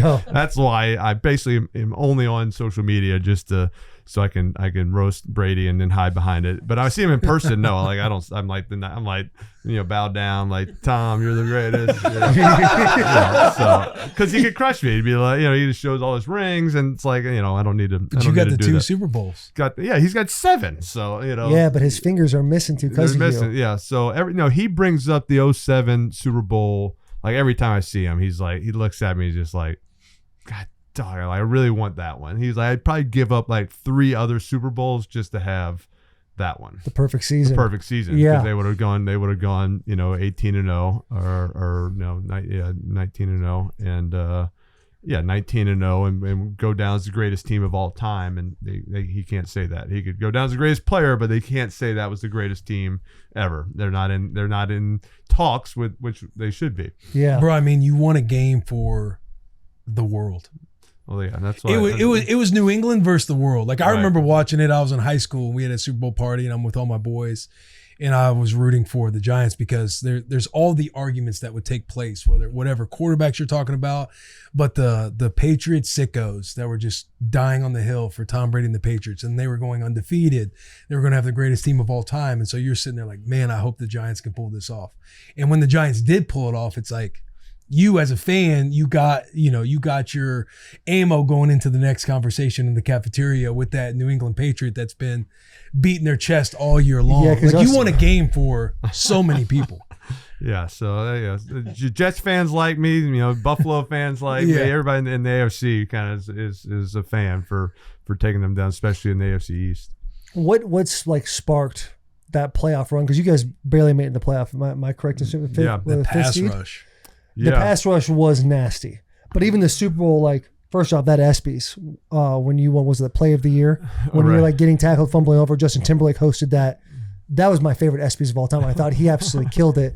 And you getting on stage being like, I want to thank my offensive line for blocking nobody in that moment was like, I wasn't even an offensive lineman at that point, but I'm thinking, this guy's the fucking man while I'm watching it. But what was it about, like, how the regular season was going, you barely making the playoffs, and that insane run at the end? It was just kind of up and down season. Like we lost our first two games, ended up being to the Cowboys and to Green Bay, who ended up playing in the playoffs. We didn't know they were probably two of the better, two best teams in the NFC. Then we went on a 6-game win streak, and then we lost 4 in a row, and then we kind of then won a couple more, and so we actually, we knew we could get hot at the right time, and we actually played New England the last game of the regular season that year. And New England obviously had already clinched the playoff spot. We had clinched the week before we beat Buffalo, so we had clinched the playoff spot also. So we're kind of wondering, hey, are we going to sit out this last game? We're going to rest the starters. And Coughlin came in right away and it's like, hey, if you think we're sitting out or resting, like, no way. We're playing. This is the best team in the NFL. Let's go beat them. Let's go shock the world. Let's see where we stack up. And so we're like, all right. So we had a great week of prep, went in, had a lead into the fourth quarter. We put up like 35 points against them. And then Tom Brady and Moss had, a big fourth quarter and a comeback and beat us. But like, I think it gave us a lot of confidence going into the playoffs. Like, hey, that was the best team. We just put up 35 against them. Like we could keep doing that. Like, we can play with anybody. And so that was kind of, just had that confident feel going in through it. And when we played them again, we're just, it's like, hey, we're one play away. We're like, we need some crazy play. And sure enough, we got that with a helmet catch to Tyree. Nuts. Bro, so nuts. Yeah. We reached out to our partners at FanDuel to get obviously you have all the spreads and everything now, not back then, but we reached out trying to figure out what the spread would have been in that game. And the spread would have been the Patriots would have been favored by 12.5. Yeah, that's what I've heard. Yeah, 12.5. That's nuts, man. And like the greatest catch, greatest drive, Eli, people hanging on him. Right. Not the most mobile guy in the world, but at What that do you moment. Mean? What do you mean? What do you mean? Not the most. Not the most mobile. But Not the most. Not the most. Right? Not the most. But not the worst. Not the worst. Who do you think was more mobile, you or your brother? I was definitely more mobile than Yeah, I By agree. by far. I by just far. feel like we gotta. I mean, he had some long rushes, but they're all like on naked bootlegs where he just faked everybody out and he's like running by himself. I made some people miss, I think, and like broke a tackle or two. Damn right. What's the most annoying thing about Peyton? from the brother perspective.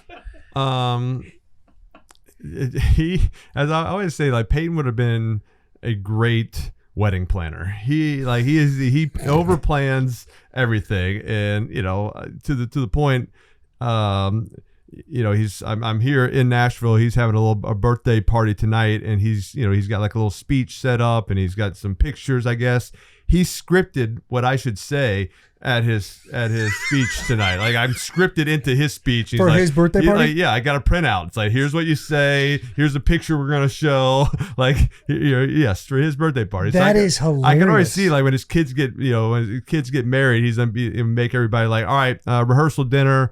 Everybody send your speeches to me, voice memo, and I'll edit them. I'll get the order. I'll decide if you get to give a speech. I'll put it together. Like he's just a planner and wants to be on top of everything. And it's like a great quality because, like we do a Monday night show. Like I feel like I don't have to do anything. Like Peyton's gonna figure it all out and tell me what to do and like have some ideas. Any idea I come up with gets shot down anyway. So I've learned that also. It's like if it's not his, like if I have a really good idea, I gotta find a way to make it seem like it's his idea for it to pass through. Yeah. If I just come out with a suggestion, like no way. I gotta like kind of have a conversation with him and like we're like brainstorming and like, oh, we came up with it together. There's like a whole system to it. Yeah, you gotta learn. You gotta game the system Yes, with Peyton. no doubt. The scripting your own speech to hear from your brother Yeah. is one of the more wild things I've ever. It's been that way your guys' whole life. Has he always been that type of organized guy? Yeah, just always just like thinking about every little detail. I mean, even I remember like when he was getting recruited in high school, he taught to every single coach. He was like, probably the number one recruit in the country, quarterback, and he went to visits to Notre Dame and Michigan, Florida State at the time, Tennessee, but taught to every single coach and wanted like there was not one school that was like from the get-go he's like, no, I'm definitely not going there. Like everything's in consideration. He would taught these coaches and then he had like a little recorder, like an old school tape recorder that he would hit record and they talk into it about what they talked about. It's like taught with, Bobby Bowden and we talked about their offensive scheme and like, some of the recruits they're looking at. And I remember like going through it at one time, like I would like sit there like listening to it and then he would leave and I would like all of a sudden record and it's like me, he still has it somewhere. He like played it for me one time because he goes back and listens to him to this day. Like he'll still go back and listen to the tape and all of a sudden he's listening to one and all of a sudden I pop on and I'm like 11 years old and you just hear a, ooh, that's a smelly one. And I run away, So it's just like, but that was like our relationship, him being like super organized and me, making his life more difficult. So like with like not responding to his text fast enough on ideas. He like sends a text and it's like been an hour and I haven't responded. He's like, why aren't you responding? I sent you a text with like a full outline of your speech for my birthday party. I'm like, I didn't know I had a voice. Like I thought I should do it. I'm like, I'll be ready. He's like, have you read it? I'm like, no, I haven't read it yet. It's like, it's Monday. I got till Friday. Like I'll read it when, like Thursday night. And he's like, I'd like you to read it earlier so you can make any, adjustments. I'm like, I'll just figure it out and it'll be fine. That is, it definitely plays into all the stories you hear about how, you see him and who was the center he played with for Saturday, where they're like yelling at each other on the sidelines, keeping everybody, like he just seems like he's a guy has to be in full control. Full control. How were you on the field with your guys when somebody's messing up? I was, if someone messes up, I think it always depends if it's like a physical mistake or a mental mistake. Like physical mistakes, it didn't bother me. It's like a receiver drops a pass, like I'm not gonna rip into him. Like I know he's trying to catch the pass, just like, and I kind of want it, on the reversal. If I miss you on your open and I throw a bad pass, I don't want you like putting your hands up and like, I was, like, hey, I'm gonna help you out, you help me. But like the mental mistakes, they run the wrong route, they don't get a check, they screw up in practice, and like the mental mistakes in practice, that's where you kind of like get on them and say like that's what loses games. Like that's what's gonna lose this games, not if you drop a pass. Because like we can overcome that, and that's a physical thing, and that's just part of life and football, and those happens. And the mental mistakes are like, hey, that's you. It's not being focused, not going through your playbook, not studying, not being in the moment. And so those are the ones that I used to get a little bit more bothered with. When you talk about physical mistakes of a wide receiver dropping a ball, right? Is that different than a physical mistake of a left tackle completely whiffing on a block? No, I think it's the same thing. Like if a left tackle misses a block or gets beat, like, hey, DeMarcus Ware, hey, he gets paid also. Like he's got a job to try to sack the quarterback, and he sacked me more than any other player in the NFL. And so, I'm not gonna like rip into the left tackle like, what are you doing? Like, I know it's hard. Like, I'd be like more to the coach, like, hey, we should be chipping. That might I take that more as like the mental mistake, not by the left tackle, by us not having a back over there or handling that. And so it's more like, hey, if the left tackle's supposed to fan out to the Will who's blitzing and he doesn't fan out there,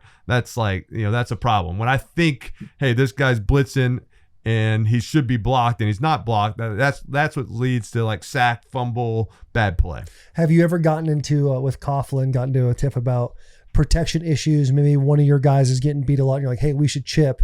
But Coughlin's like, no, we have route concepts that can fix all that. And you just go rogue and be like, you know what, we're bringing the Y in. Hey, we'll deal with this on film in a couple of days, but we're actually we're gonna put the H over here. We're gonna double chip. Yeah, I think most of the coordinators are like pretty good on protection. Like, I think that's like, they know if you can't protect, like, you're gonna have a long day. And so, I mean, and it's not like, hey, we can't chip every single play. Like, the back's back there and protect. If they blitz the back on the linebacker, like, now that guy can't chip. And so I think it's just trying to understand, you can't leave him on an island all day by himself. Like, we used to kind of like, especially early in the game, like, hey, first play, let's not just like let's not do a 7-step drop, pass play and like not chip, a stud defensive end. Like, let's just be a little smarter than that. Let's get into the flow of things, and then, hey, third down, sometimes we got to leave him on his own. 3rd and 4 and 5s, like, hey, we got to get the ball out fast. So we got to mix things up. I love it. Let's have a quick talk about Beeman and Friends. Tier 1s, you need to listen to me real quick. Nashville. In January, what do? We hosted a show. Jared Beeman, he lost a bet. Then he had to go do a live show at Zany's. We sold it out. We had an incredible time. It was so much fun that we were actually going to do it again. Myself, Wednesday, May 27th, in the lab at Zany's. It'll be me and Jared Beeman. We will be hosting. Jared will be performing along with the best local comedians in Nashville, Tennessee. If you want tickets, head over to nashville.zanys.com, snag your tickets, grab the crew. Let's make a night of it, dude. Wednesday night, hump night. We just did a row. And now we're doing this, dude. That's how you bring it all into one right now. On, man. Zanies. Let's have a good time, boys. I'm going to love it. You should love it too. Buy those tickets. Let's have a good time. Let's have a good old time, boys. Is your agent Tom Condon? Was it Tom? Yeah. How did I also had Tom. I think Tom is one of the GOATs. Yes. How did Tom handle your draft day? So Tom was Peyton's agent. So, I like through the process of picking an agent, I was like, well, yeah, he was good enough for Peyton. Fine. Like, I knew Tom was based on the short amount of time we met each other. I completely understand why you'd be like, yeah, you know what, Peyton chose him. Seems like he did a lot of research on this. He met with every agent. He had these meetings. I'm like, that sounds miserable. Like, Tom, you're good. Like, I met him. Seemed like you're doing a great job. So, like, you're hired. And then draft day was interesting. Obviously, I had a lot going on with, I told San Diego, who had the first pick, that, didn't quite want to go there. So I remember like 15 minutes before the actual draft, it's like the Saturday in New York, and Tom's like, hey, I got good news and bad news. I'm like, all right, what do we got? He's like, San Diego wants to trade, make a trade. I'm like, all right, that's great.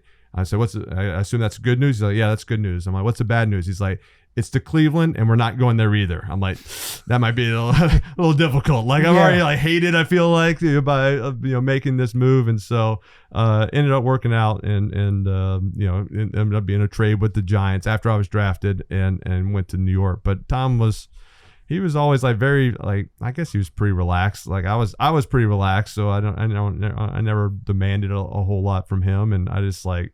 Always told Tom, was like, just get get deals. I feel like with an agent, I think everybody has this like perception that you always talk to your agent like every day. I had like the opposite. I'm like, Tom, I'll talk to you like every 5 or 6 years when like a new deal's up for my football. Like, right. Like, you don't have to call me, and like, I'm gonna stay with you. I'm not ever getting rid of you. Like, you can call me. If you want to come to games, fine, but like, you don't have to like work this relationship that hard. Yeah.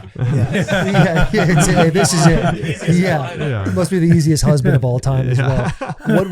We have a fan question from Rico. Stop barking 14. What exactly was wrong with the Chargers? There's nothing. I just didn't feel like they were the most committed team to winning at the time. It just seemed like Marty Schottenheimer was the head coach, who was awesome, had great respect for him, But like they came to work me out in New Orleans and went through a full workout. We went to dinner that night, and like there was just friction between the head coach, the general manager, like the owners. They're all like yelling, kind of like fighting. We're at a Marriott restaurant, and Schottenheimer's mad that he's like, we're in New Orleans, we're eating at a Marriott, and so he's like pissed. They're like kind of just bickering, and it just didn't seem like there was a whole lot of like agreement on things, and like they were kind of like committed to building a great winning franchise at that moment. And they turned it around quickly. At the time they had Drew Brees was the quarterback,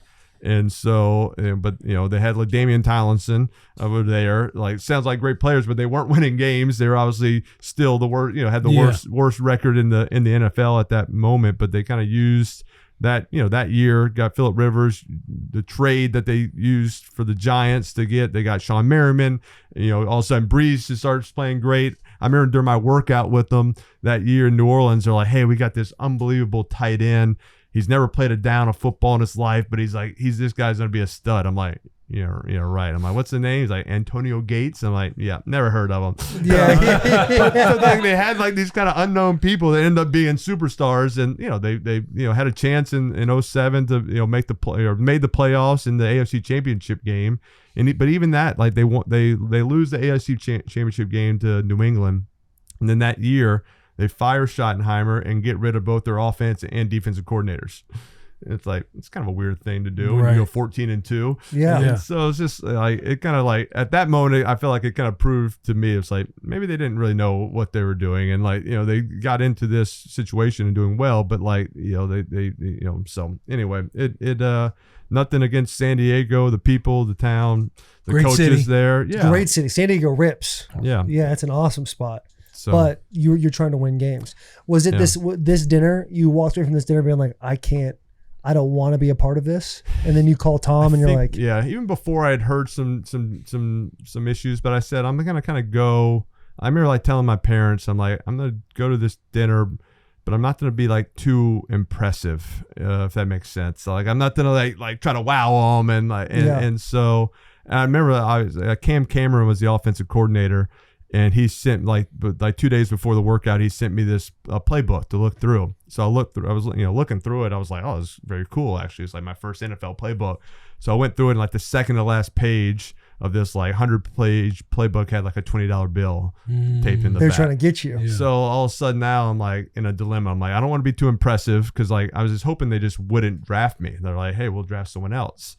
But I'm like, but I don't want the word to get out that I didn't look through this playbook and didn't like give them the $20. If they tell say that, then like, if it spreads, yeah, like it spread like, oh, we sent him a you draft- playbook and he yeah, never you could fall a looked few it, never spots. looked through it. So I kind of weighed my options. I ended up giving it back to Cameron, but not to the whole ownership. I just kind of did it on the side, like after my workout. Gave it there. I was like, hey, thanks for the workout. I feel like I owe you something, and kind of gave him the $20. now is all this stuff about San Diego, is this just intel you're getting from your camp? Just intel, just from like Tom Condon a little Probably bit. Peyton, it sounds like. Yeah, Peyton probably did a whole thing on this. Peyton a little bit. Peyton had all 32 teams he's broken like, down. This team You do not want to go to the Yeah. Chargers. Here's not committed to winning. Great city, not committed to He's winning. got a whole PowerPoint presentation. So it's just kind of from Tom Condon, just when he had a couple of the players, he had a couple of the coaches, so just kind of he was he was supportive in me making this decision. My parents really weren't supportive. My dad didn't like the idea. He came to my defense and like supported me after everything was going down. But a lot of He people didn't like that you were kind of demanding, I don't want to go to Right, San Diego. Right. He didn't like that. And I think and afterwards he took like a blunt of a lot of the criticism, because he kind of came to my defense, and people are saying, oh, you played in New Orleans all those years, you didn't win, so you're trying to dictate like where your son's going. And he just kind of bit his tongue and said, I'm just hey, this is what Eli wants to do, and I support him. And he kind of did some media to try to save me from doing all the media and taking the hits. That's what when you're Just taking the fire. when you're evaluating, like you see the Chargers, you're like, okay, I definitely don't want to go to the Chargers. Was there like a wish list in your brain of like where you actually want to go? I mean, at the time, Oakland was the second pick, Arizona was the third pick, and then the Giants were the fourth pick. And so love the Giants. I like Coach Coughlin. Met with him at the combine, and just kind of, you just knew a lot about the history of the New York Giants and the Mara family, the Tisch family, like their commitment to football, Wellington Mara, and just around like, just kind of even the collective bargaining, like, revenue sharing was like all his idea. He was all about like building, a great NFL, a great league, and like and building a great culture around football. No cheerleaders, like it's all about the game and the integrity of it. So that resonated with me. I like Coughlin, that he was just like hard-nosed coach. That's what I thought of a football coach, and so was hoping some way to get to the Giants, but didn't. There's no real way to dictate where you go. You just knew they were looking for a quarterback. Though. Yeah, right. Obviously you had your 16-year career. It was all with the Giants. You have zero regrets. You're happy how it all played out. But was there a team in the scope of the conversation that might have been like a little farther down the draft that you're like, oh man, it'd kind of be sick if they're the ones that when Tom calls and somebody trades up. Back in your before you're even wearing the blue. No, I mean I think just because you can't dictate where you go. I mean I knew the Steelers obviously kind of have that same just type of organization just built around like great football, great history of games. They end up taking Roethlisberger and had so great there was success. Speculation with the Steelers like. On the outside looking in the mix, yeah. I think they were kind of knew they were in the mix for a quarterback, but I didn't know, if they would trade up or whatever, or I would slip to 11. It was very different. It was very different than it is now, and just everybody talking about the draft and the 4 days, and now they're it's like it's a true event that takes place. It's a true event now. Yeah. Radio City rips though. What are your? Should we go back there? How is it for you? Legit, like as you've gotten passed over the Hall of Fame, like being a finalist for a couple years, like knowing you're a guy that's debated about right as much as anybody on getting in the Hall of Fame or not. I think I try to have fun with that also. Like I'm not one that's on a sweat, just like waiting to see if I make it to the Hall of Fame or not. I remember like when it first came out, like around the same time I went into like the New Jersey Hall of Fame, and I was like, I finally made it. I'm in the Hall of Fame. Yes, the New Jersey Hall of Fame. Me and like Albert Einstein and Kool and the Gang and a bunch of good ones. So I think it's just it's not that I'm make me think about my football career any different, or I care about how other people think about my career. I think all that's it's all been done, and the case is there. Like I can't help, I'm not going to do like a promotional and go like, promote myself to make the Hall of Fame. The game film is all there. The tape's all there. If I get in, awesome. If I never get in, again, I'm not going to be a bitter person about that. It's not really my style. Yeah. It's interesting because like a lot of athletes that you talk to, like usually take anything and everything to like have a chip on their shoulder or be like, oh, people don't think I'm X, Y, and Z. I'll show them. But everything you're showing to us on this episode is like, yeah, you kind of just do your thing. The proof is in the pudding. Have you always been that your entire career, or are there moments in your career where you're like, this coach didn't believe me, or this guy said X, Y, and Z about me, so I'm going to use this as motivation? Yeah, that was never like I was never chip on the shoulder, use someone else's words or comments or actions to motivate me. It was more self-motivation. It was more doing it because of the integrity of the game or for my own teammates. I'd probably do it more in defense of a teammate than what someone said about me. More like, hey, I'm gonna show them, this guy's talking trash about this receiver. Hey, let's attack him, and I'm gonna get you 10 catches this game. It'd be more like that to like help out someone else. So I think it's like coming in defense of your teammates or your coaches or your organization rather than like an attack at me. Mm-hmm. When you're looking at helping out your teammates, were there ever times like where a receiver needed like 5 more catches towards the end of the year for like a $250,000 bonus? You're like, hey, ain't no way you're not getting that. That's an automatic. That's automatic. Yeah, that's an automatic. Yeah, when any like needed a touchdown or needed 5 catches or something to make a bonus, I could go with the offense coordinator and like we would script our favorite plays, and my 15 favorite plays were all like passes that where he was the number one target. Like do one of your little screens, be like receiver screen, it would be like a slant or like all different things that was like an automatic catch for that person, and like offensive coordinator would be like, it's like a weird, look of plays. Like, I'm like, I think he'll figure it out if he kind of analyze it. Like, all right. Like, so we'd kind of have fun with like, and everybody's on the same page when you're trying to get somebody those things. When it came to personnel for you, at what point, like in your career, were you kind of a part of, hey, we need a receiver, or were you ever like a vocal about that, wanting a guy? 2014, we need Odell. Right. No. I mean, had some conversations, but I was never about a specific person, just because I didn't know. Like, you see a few highlights on college guys, and you're not like, oh, we definitely got to take this receiver over that receiver. I don't know his personality. I don't know what he was like. I knew Odell because we went to the same high school and had worked out with them before a few times. But I didn't know if we would take him at it was like number 11 or 13 that year. But it would be more like, hey, love to have like a tight end. Like, that's one spot we're missing right now. It's like more like ideas on like a position area than like, hey, we got to take a certain guy with the first pick. That's why they have 30 scouts and a full team that's doing this for a living. When you with Odell, he didn't have the same draft class, and watching him come on the scene, was it his rookie year he had that catch against Dallas? Yeah. Like the catch. At what point were you? Because the LSU highlights were absolutely incredible. They see the kick in the back of the end zone. He one hands it before it goes out. He's just got an aura about him that you're like, this kid's unbelievable. Yeah. How soon did you realize that in OTAs or camp or week or whatever? It was tough because he missed most of the training. He missed the first 4 games that year with a hamstring injury. So he missed like almost all of training camp. OTAs kind of was there a little bit. So you like never saw him at full strength.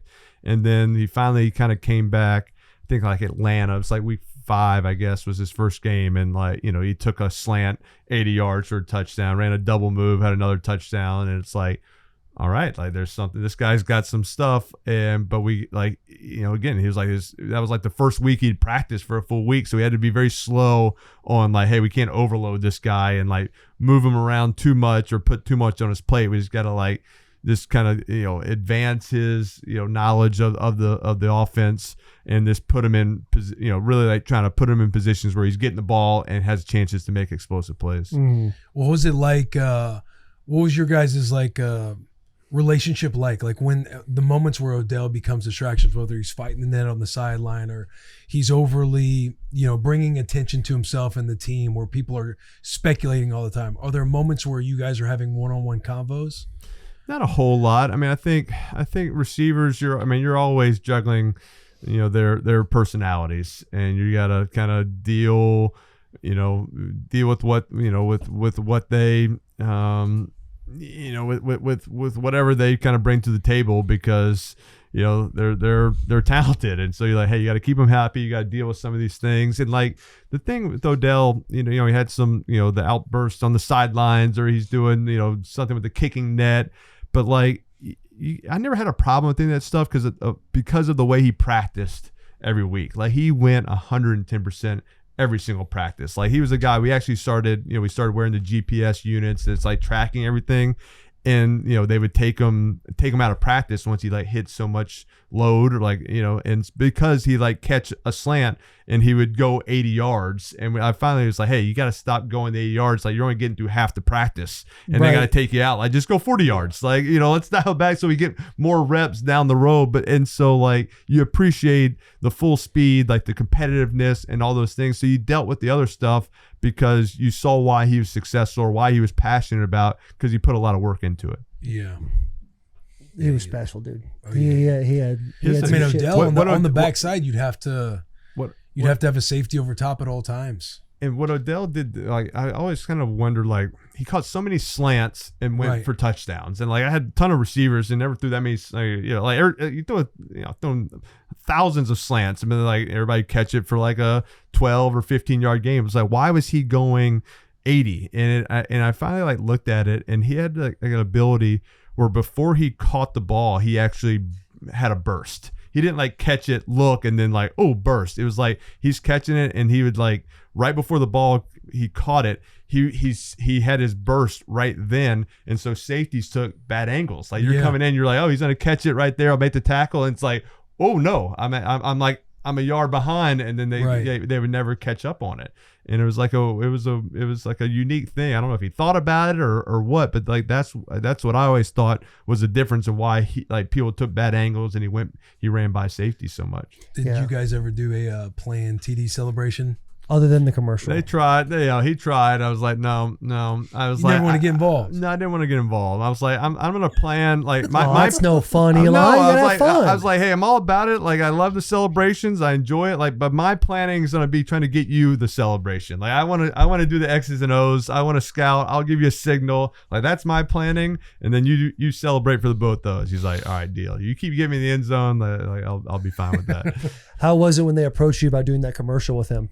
Yeah, doing the dirt. I Have mean, you seen that when it's like when you walk up to him like, hey, you practice it, and then they go throw a quick little ball and they like do this whole and like it was a whole choreographed dance. It's the Dirty Dancing. It was. You ever see movie Dirty Dancing? Patrick Swayze. Yeah, where no one puts baby in the corner. Yeah, in the corner. Yeah. So it's for the Super Bowl. We did it, and this is a great commercial. And so I was a little nervous about it, because like I'd seen the movie Dirty Dancing a lot, and they're like, we want to do the dance. I'm like, I know the dance. There's like a lot. It's like a very intimate dance a little bit. Like, I don't know if that's gonna fly. And then and so once we got like Landon Collins, we got some of my offensive linemen in the background that come here in a second. So like once we got other players involved, I was like, all right. And I was like, but if I'm gonna do it, I gotta go like all out. I want to have like the right. Dude, that hair whip should be illegal. It's too good. There you go. We got some of the linemen going. Trying to get the dance moves. It was classic seeing them with like the person kind of choreographing this whole thing of like them doing the moves. So it was a fun day. How long did it take for buy-in with your hogs? Well, I think that, anything, for them to get on a commercial at the Super Bowl, they were all in. Got paid a little bit. They were all. Oh, they got a little something. They got a little something. Yeah, just for the effort. Yep. Effort fundamentals. I was front row to this. Josh Norman and OBJ. Yeah, this was a lot. A lot of guys have had interactions with Josh Norman. Yeah, a lot of guys have gone toe to toe with that individual. I think that's like his. You have. Right. Sorry, took me a second, and I remembered. Right. Yeah, all right. On the sidelines there. Well, I think that was like his. That was like his game plan, and actually, like I think early in the it was a big deal before the game. Like in the first drive, by the way, we hit. I throw a post to him, and he drops it.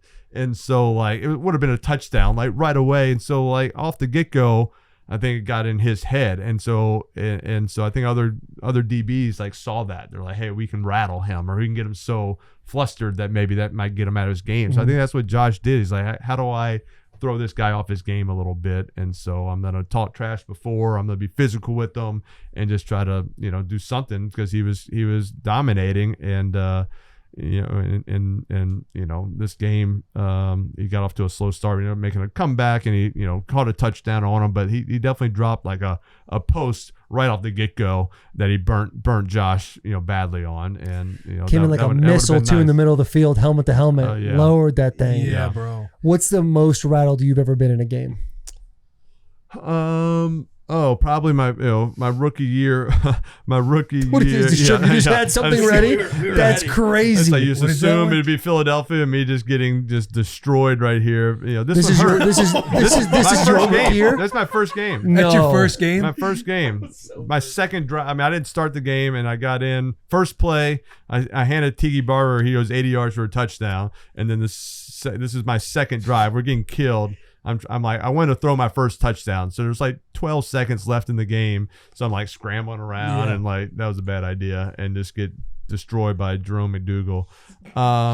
Hey, by the way, that was not planned for me to ask you that question. No, no, my worst game, about 12 games after this, Kurt Warner was starting. I became a starter, like my third or fourth start. We played Baltimore and had a 0 quarterback rating. It was like, Ray Lewis and Ed Reed and Suggs, they were stacked. I remember, like, we used to call the mic. You kind of like point out the mic, and it like kind of sets your protections, like, like, hey, and so it's not always the mic linebacker, it's not always the mic. You can move it around. But be like, hey, 52's the mic, and Ray Lewis is like, no, I'm not the mic, he's the mic. I'm like, Yes, sir. 54 is the mic. So, like, never a good idea to listen to the defense, make your mic calls. And so the 0 quarterback rating, that was my most rattled for sure. Not the mic. He's not. Okay, let's go. Yeah, you're right, Mr. Lewis. I apologize. Yeah. I apologize for that.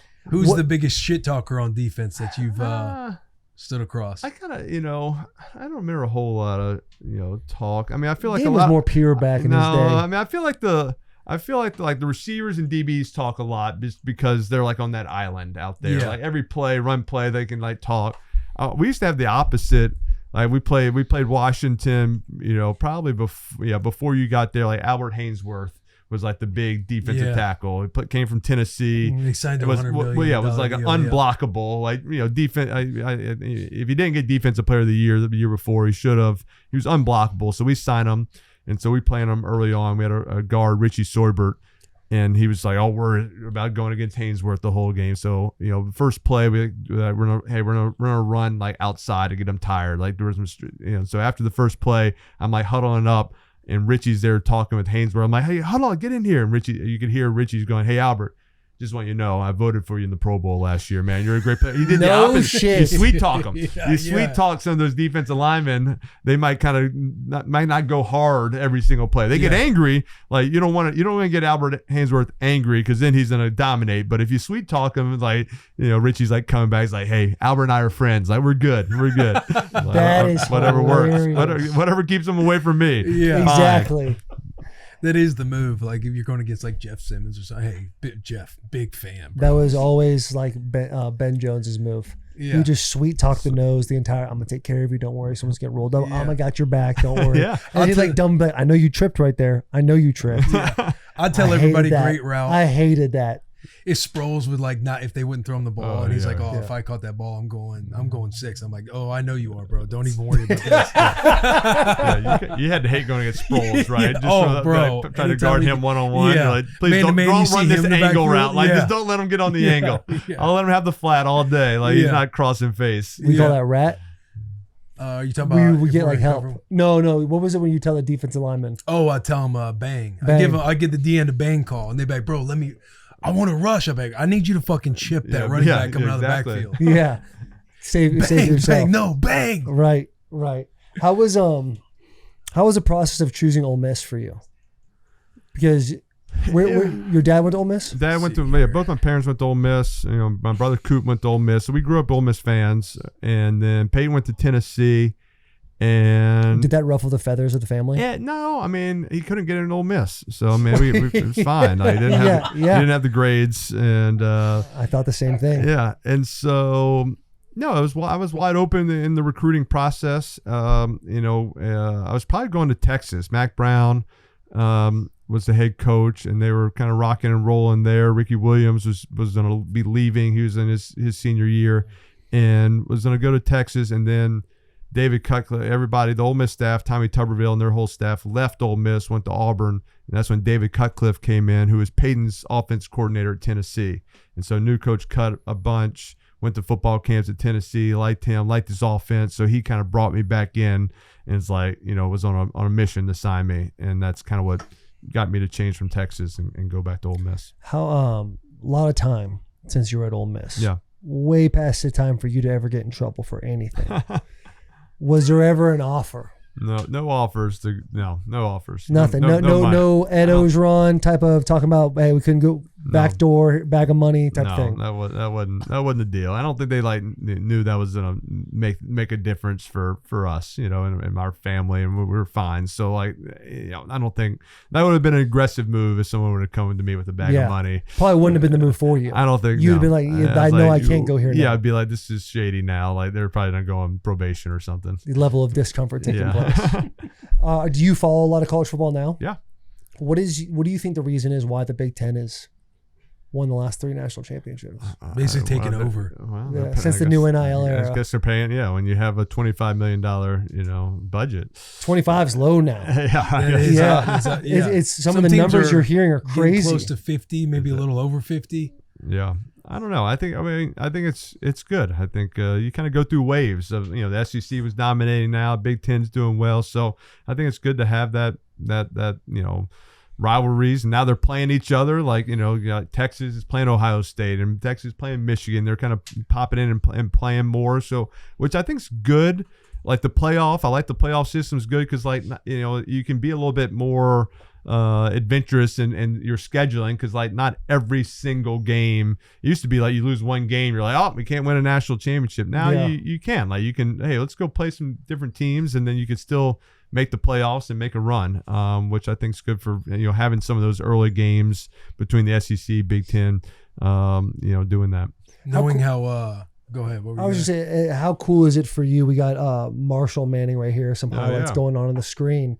You see Arch, what he's doing at Texas. Marshall now, he looks like he's rolling out, throwing absolute dimes. You have a 7-year-old son, correct? Yeah. So what is it like for you as an uncle and as a father, watching these kids kind of like follow in your entire family's footsteps right now? I think it's great. I mean, I love it, and I support Arch and been, you know, watching him throw since he was little, and always just kind of be like, hey, if you need anything, I'm here for you. Like any questions about whatever. Like, I'm not going to be a person that's going to be like texting you, hey, oh, you should have thrown it to this guy, or Sending hey, voice you gotta voice memos. Hey, you gotta, you know, work on this. Like, that's not going to be my style. But like, you want help on anything, I'm a text away. Mm-hmm. Or if I see something, I will text them every once in a while. I remember like Arch got his first playing time 2 years ago. You know, just like, you know, end of a game.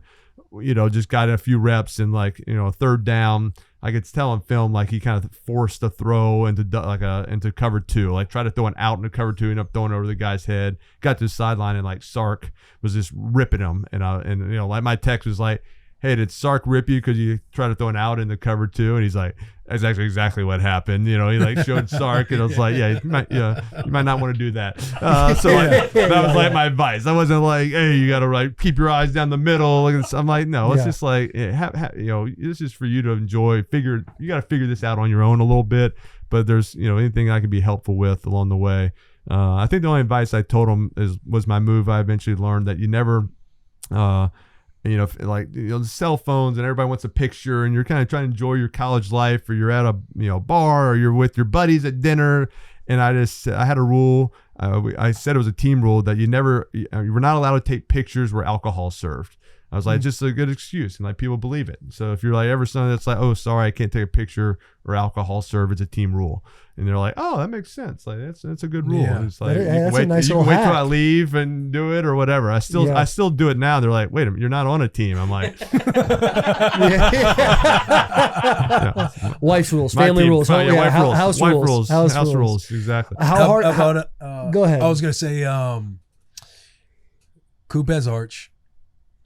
Taylor was saying that Peyton has Marshall, and we got a little Charlie. Like, what's Charlie about to walk into? Oh yeah, knowing that the pressure, family, no the pressure. competition. Because it seems like the competition's been there since day one for everybody. You're right, right. Yeah. He's playing some flag football, so you know he's throwing it around a little bit. So we got an arm right now. As of right he now, he can throw it, but he likes to, you know, play all the positions, play receiver, do everything. So I'm not like, hey, you got to work on your 5-step drop. It's just more, you know, we played every sport growing up. So he plays hockey, he plays baseball, he plays basketball, he plays lacrosse. Like, he's just, whatever season is, you join in there. But every once in a while, we'll kind of go in the backyard, and I'll work on a few things, kind of the throwing, just like, hey, try this, or try stepping towards your target, or, you know, hey, try this little 5-step drop or 3-step. So, you know, every once in a while, just do it, and just to see if it's in there. To see if it's in there. I love that you're like, we don't work on 5-step drops, and you talk about the process, everything. Like, let's try 3-step drop, 5-step. A little bit, but just casually. Not like, hey, we got practice 5 a.m. He's 7. He's 7. Oh, he's 7. Yeah. So when does the 5 a.m. start to kick in? No 5 a.m. And this 7-year-old, are we allowed to say he's a generational talent right now? No, we're not. If he comes to you and he's like, Dad, I want to do what you did. I believe in this. Like, what does that conversation look like in your head about, okay, if you want to achieve this goal, this is what we have to do? I would think this would be like him when he's 14 or 15 years old. Right, double. Right, yeah. So, like, if he says, hey, I want to, I think it'd be more like, hey, I want to play college football. Like, it's like, I think that's like, you know, when I played, it was all about like just getting like one step ahead. Like really when I was high school, I was like, hey, I want to win a state championship. Like that was the goal. And eventually I knew like maybe my junior year, I was like, you know what, I'd really like to play college football. It was never about getting to the NFL. It's just like, just continuing this journey of playing football. I love what I do and I like the workouts. I like the film watching. I like to study parts of it. So it's got to, like with all sports, I think it's got to come from them. It's got to be, they got to love it. They got to want to do it. They got to, kind of, if they come and ask me for help, happy to do it, but I'm not going to force them into anything. So Right. I want them to find their passion in whatever sport that might be or whatever activity or hobby. Is there ever a point though where he's like, I want to make it to college? Or do you like, all right, this is what I did. We're going to do these types of workouts. You're just like, all right, great. We have great coaches that take place. If you ever need anything, I'm here.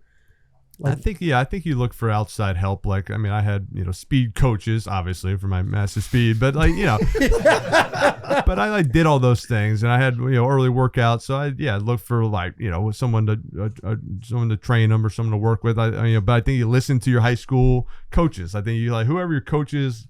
Like now everybody, like I think every quarterback has a quarterback coach and has, Right. and there's programs out there like, my buddy David Morris, I think with Marshall's videos were for QB Country. That was my backup quarterback at Ole Miss. It's got a football, camp and football coaches and company that does a great job. And David trained me and when I was in the NFL, but I didn't have a football like side coach when I was in high school. Now Right. I think everybody does. So I think, that you'll if he wants to take that, you kind of look for that also, but I could be helpful and beneficial, but I think it's good when it's someone besides your dad kind of drilling you. Right. Do you ever think like has become like too much in a lot of ways with like all the social media, the Yeah. coaches, the speed coaches, everything? When, I mean, we all grew up in like, you just play sports Right. and then you know who the better ones and the worst ones are. And then as you get older, it's like, oh, this one hit puberty. He's doing pretty good now. And then like eventually you just like get good. Right. And now it's like these 10-year-olds are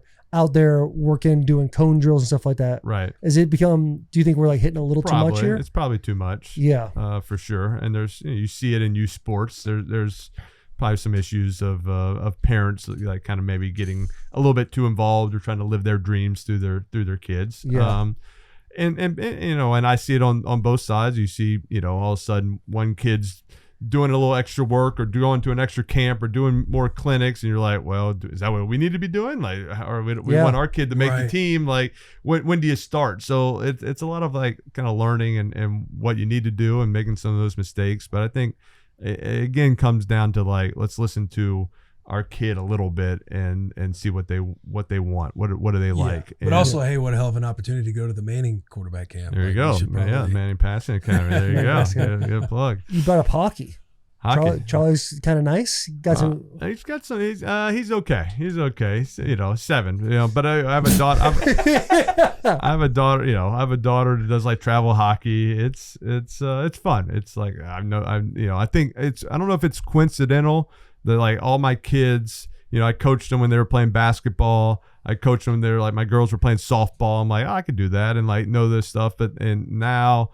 Like all of them, especially my 3 girls, their sports are lacrosse, swimming, and ice hockey. 3 sports I know nothing about. So I don't know if that's coincidental. They went into sports that I can't be involved in, and like I just like, all right, I'll just sit and watch, and I won't say anything. Yeah, perfect. Hey, as long as you love doing it, that's all that matters. Exactly. Right? Should we get into some fun? Yeah, some fan questions. Fan You want to hit this first questions. one? This one comes from Austin Smiley. Austin _, Smiley. This is tier 1 right here.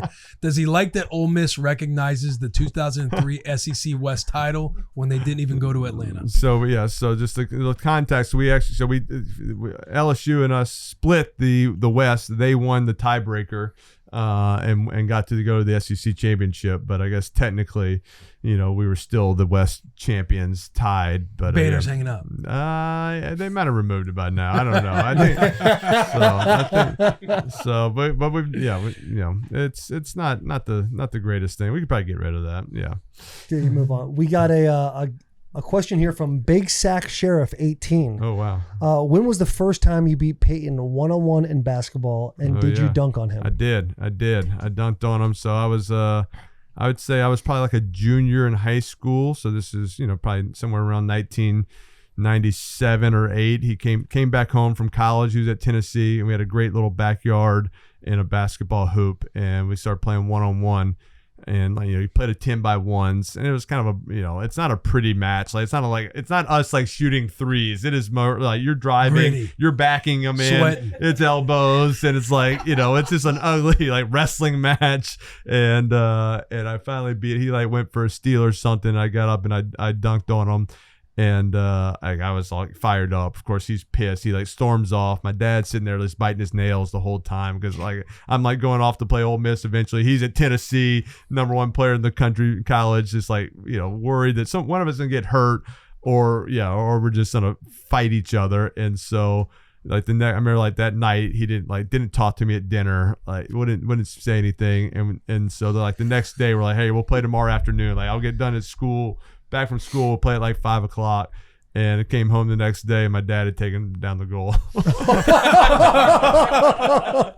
That was it. So we never played again. So I'm a better basketball player. That's This hilarious. one comes from your older brother that's undefeated against you forever, 18. You played summer baseball. Oh, good. Why did you quit? What happened during your last game and your last at bat? Jeez, these are very specific questions. Like I think they know the answer already. Yeah, my last at bat. So I don't think I started the game, so I got kind of put in like the 8th inning, played first base. I think I dropped a pop fly and like had a bad half inning. So I get up to bat. I'm lefty. And there's 2 outs, and so strike right down the middle, looking. Next pitch, strike right, fastball down the middle, looking.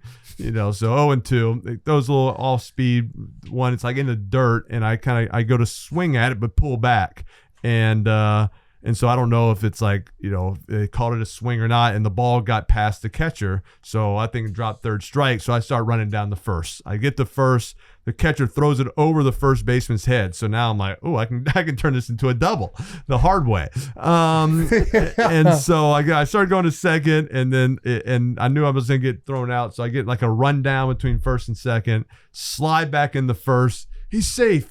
I'm like, all right. I'm like, dust myself off. Like, all right, we can get a little rally going here. And then all of a sudden, like the home plate guy's like, no. He didn't swing. He didn't swing. It's just a ball. So I have to go walk back to the plate. Next pitch, fastball down the middle, take it looking, strike out. And I was like, you know what? I think I'm done with baseball. I think that's the end of it all. That's it. That was the worst experience I've ever. That walk done. back had to be crazy. Did you take the long way? Did you go first base back down, or did you go just straight down the middle through the pitcher? No, just right down first base as I'm arguing. Like, no, I did swing. No, I struck out. I swung. I promise. Like, no, it was like the only person fighting for the swing. Yeah. on a third strike. That is hilarious. This one comes from Killian Casey A. Eli. How are you so talented and handsome? Oh, wow. And how do you transfer that talent and handsomeness to Jackson? Great question. I love It's a Killian two-parter. Casey. Yeah, talented and handsome. It's just natural ability. I do a lot of moisturizer in the face. Smart. Keep it young. Yeah. And then I think Jackson. I think he moisturizes also. He looks like he's very good skincare routine. Yeah, good Right. skincare. He's got good flow. Going on. So I think Jackson's in good shape. He's got some juice, bro. He's got some juice. He's got some Riz. Yeah, some Riz. yeah. Yes, he does. Do you think it should be a part of like the Ole Miss quarterbacks have to have good skincare routines in order to be a quarterback there? Yeah, I think so. I think there are a lot. You get a lot of Kiehl's, kind of moisturizer at Ole Miss. They just kind of hand it out there, so you got to keep the skin. I love that. Good. I love it. We got one here from Drew SHFR 639. Question for Eli. When did you realize you were the funniest and more entertaining Manning brother? And how do you think Arch will do at the next level?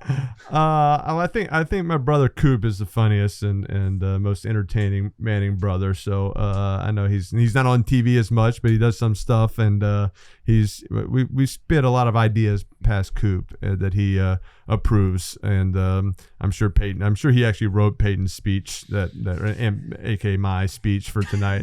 And I think you know what, Arch, I'm excited. I'm excited for this season. I'm excited for that your second year as like the true starter in college. I think it's a big year. So I think he'll have a big year in college, and then we'll see what happens going forward. But just excited to get to watch him and kind of be there for his journey and get to support him in any way.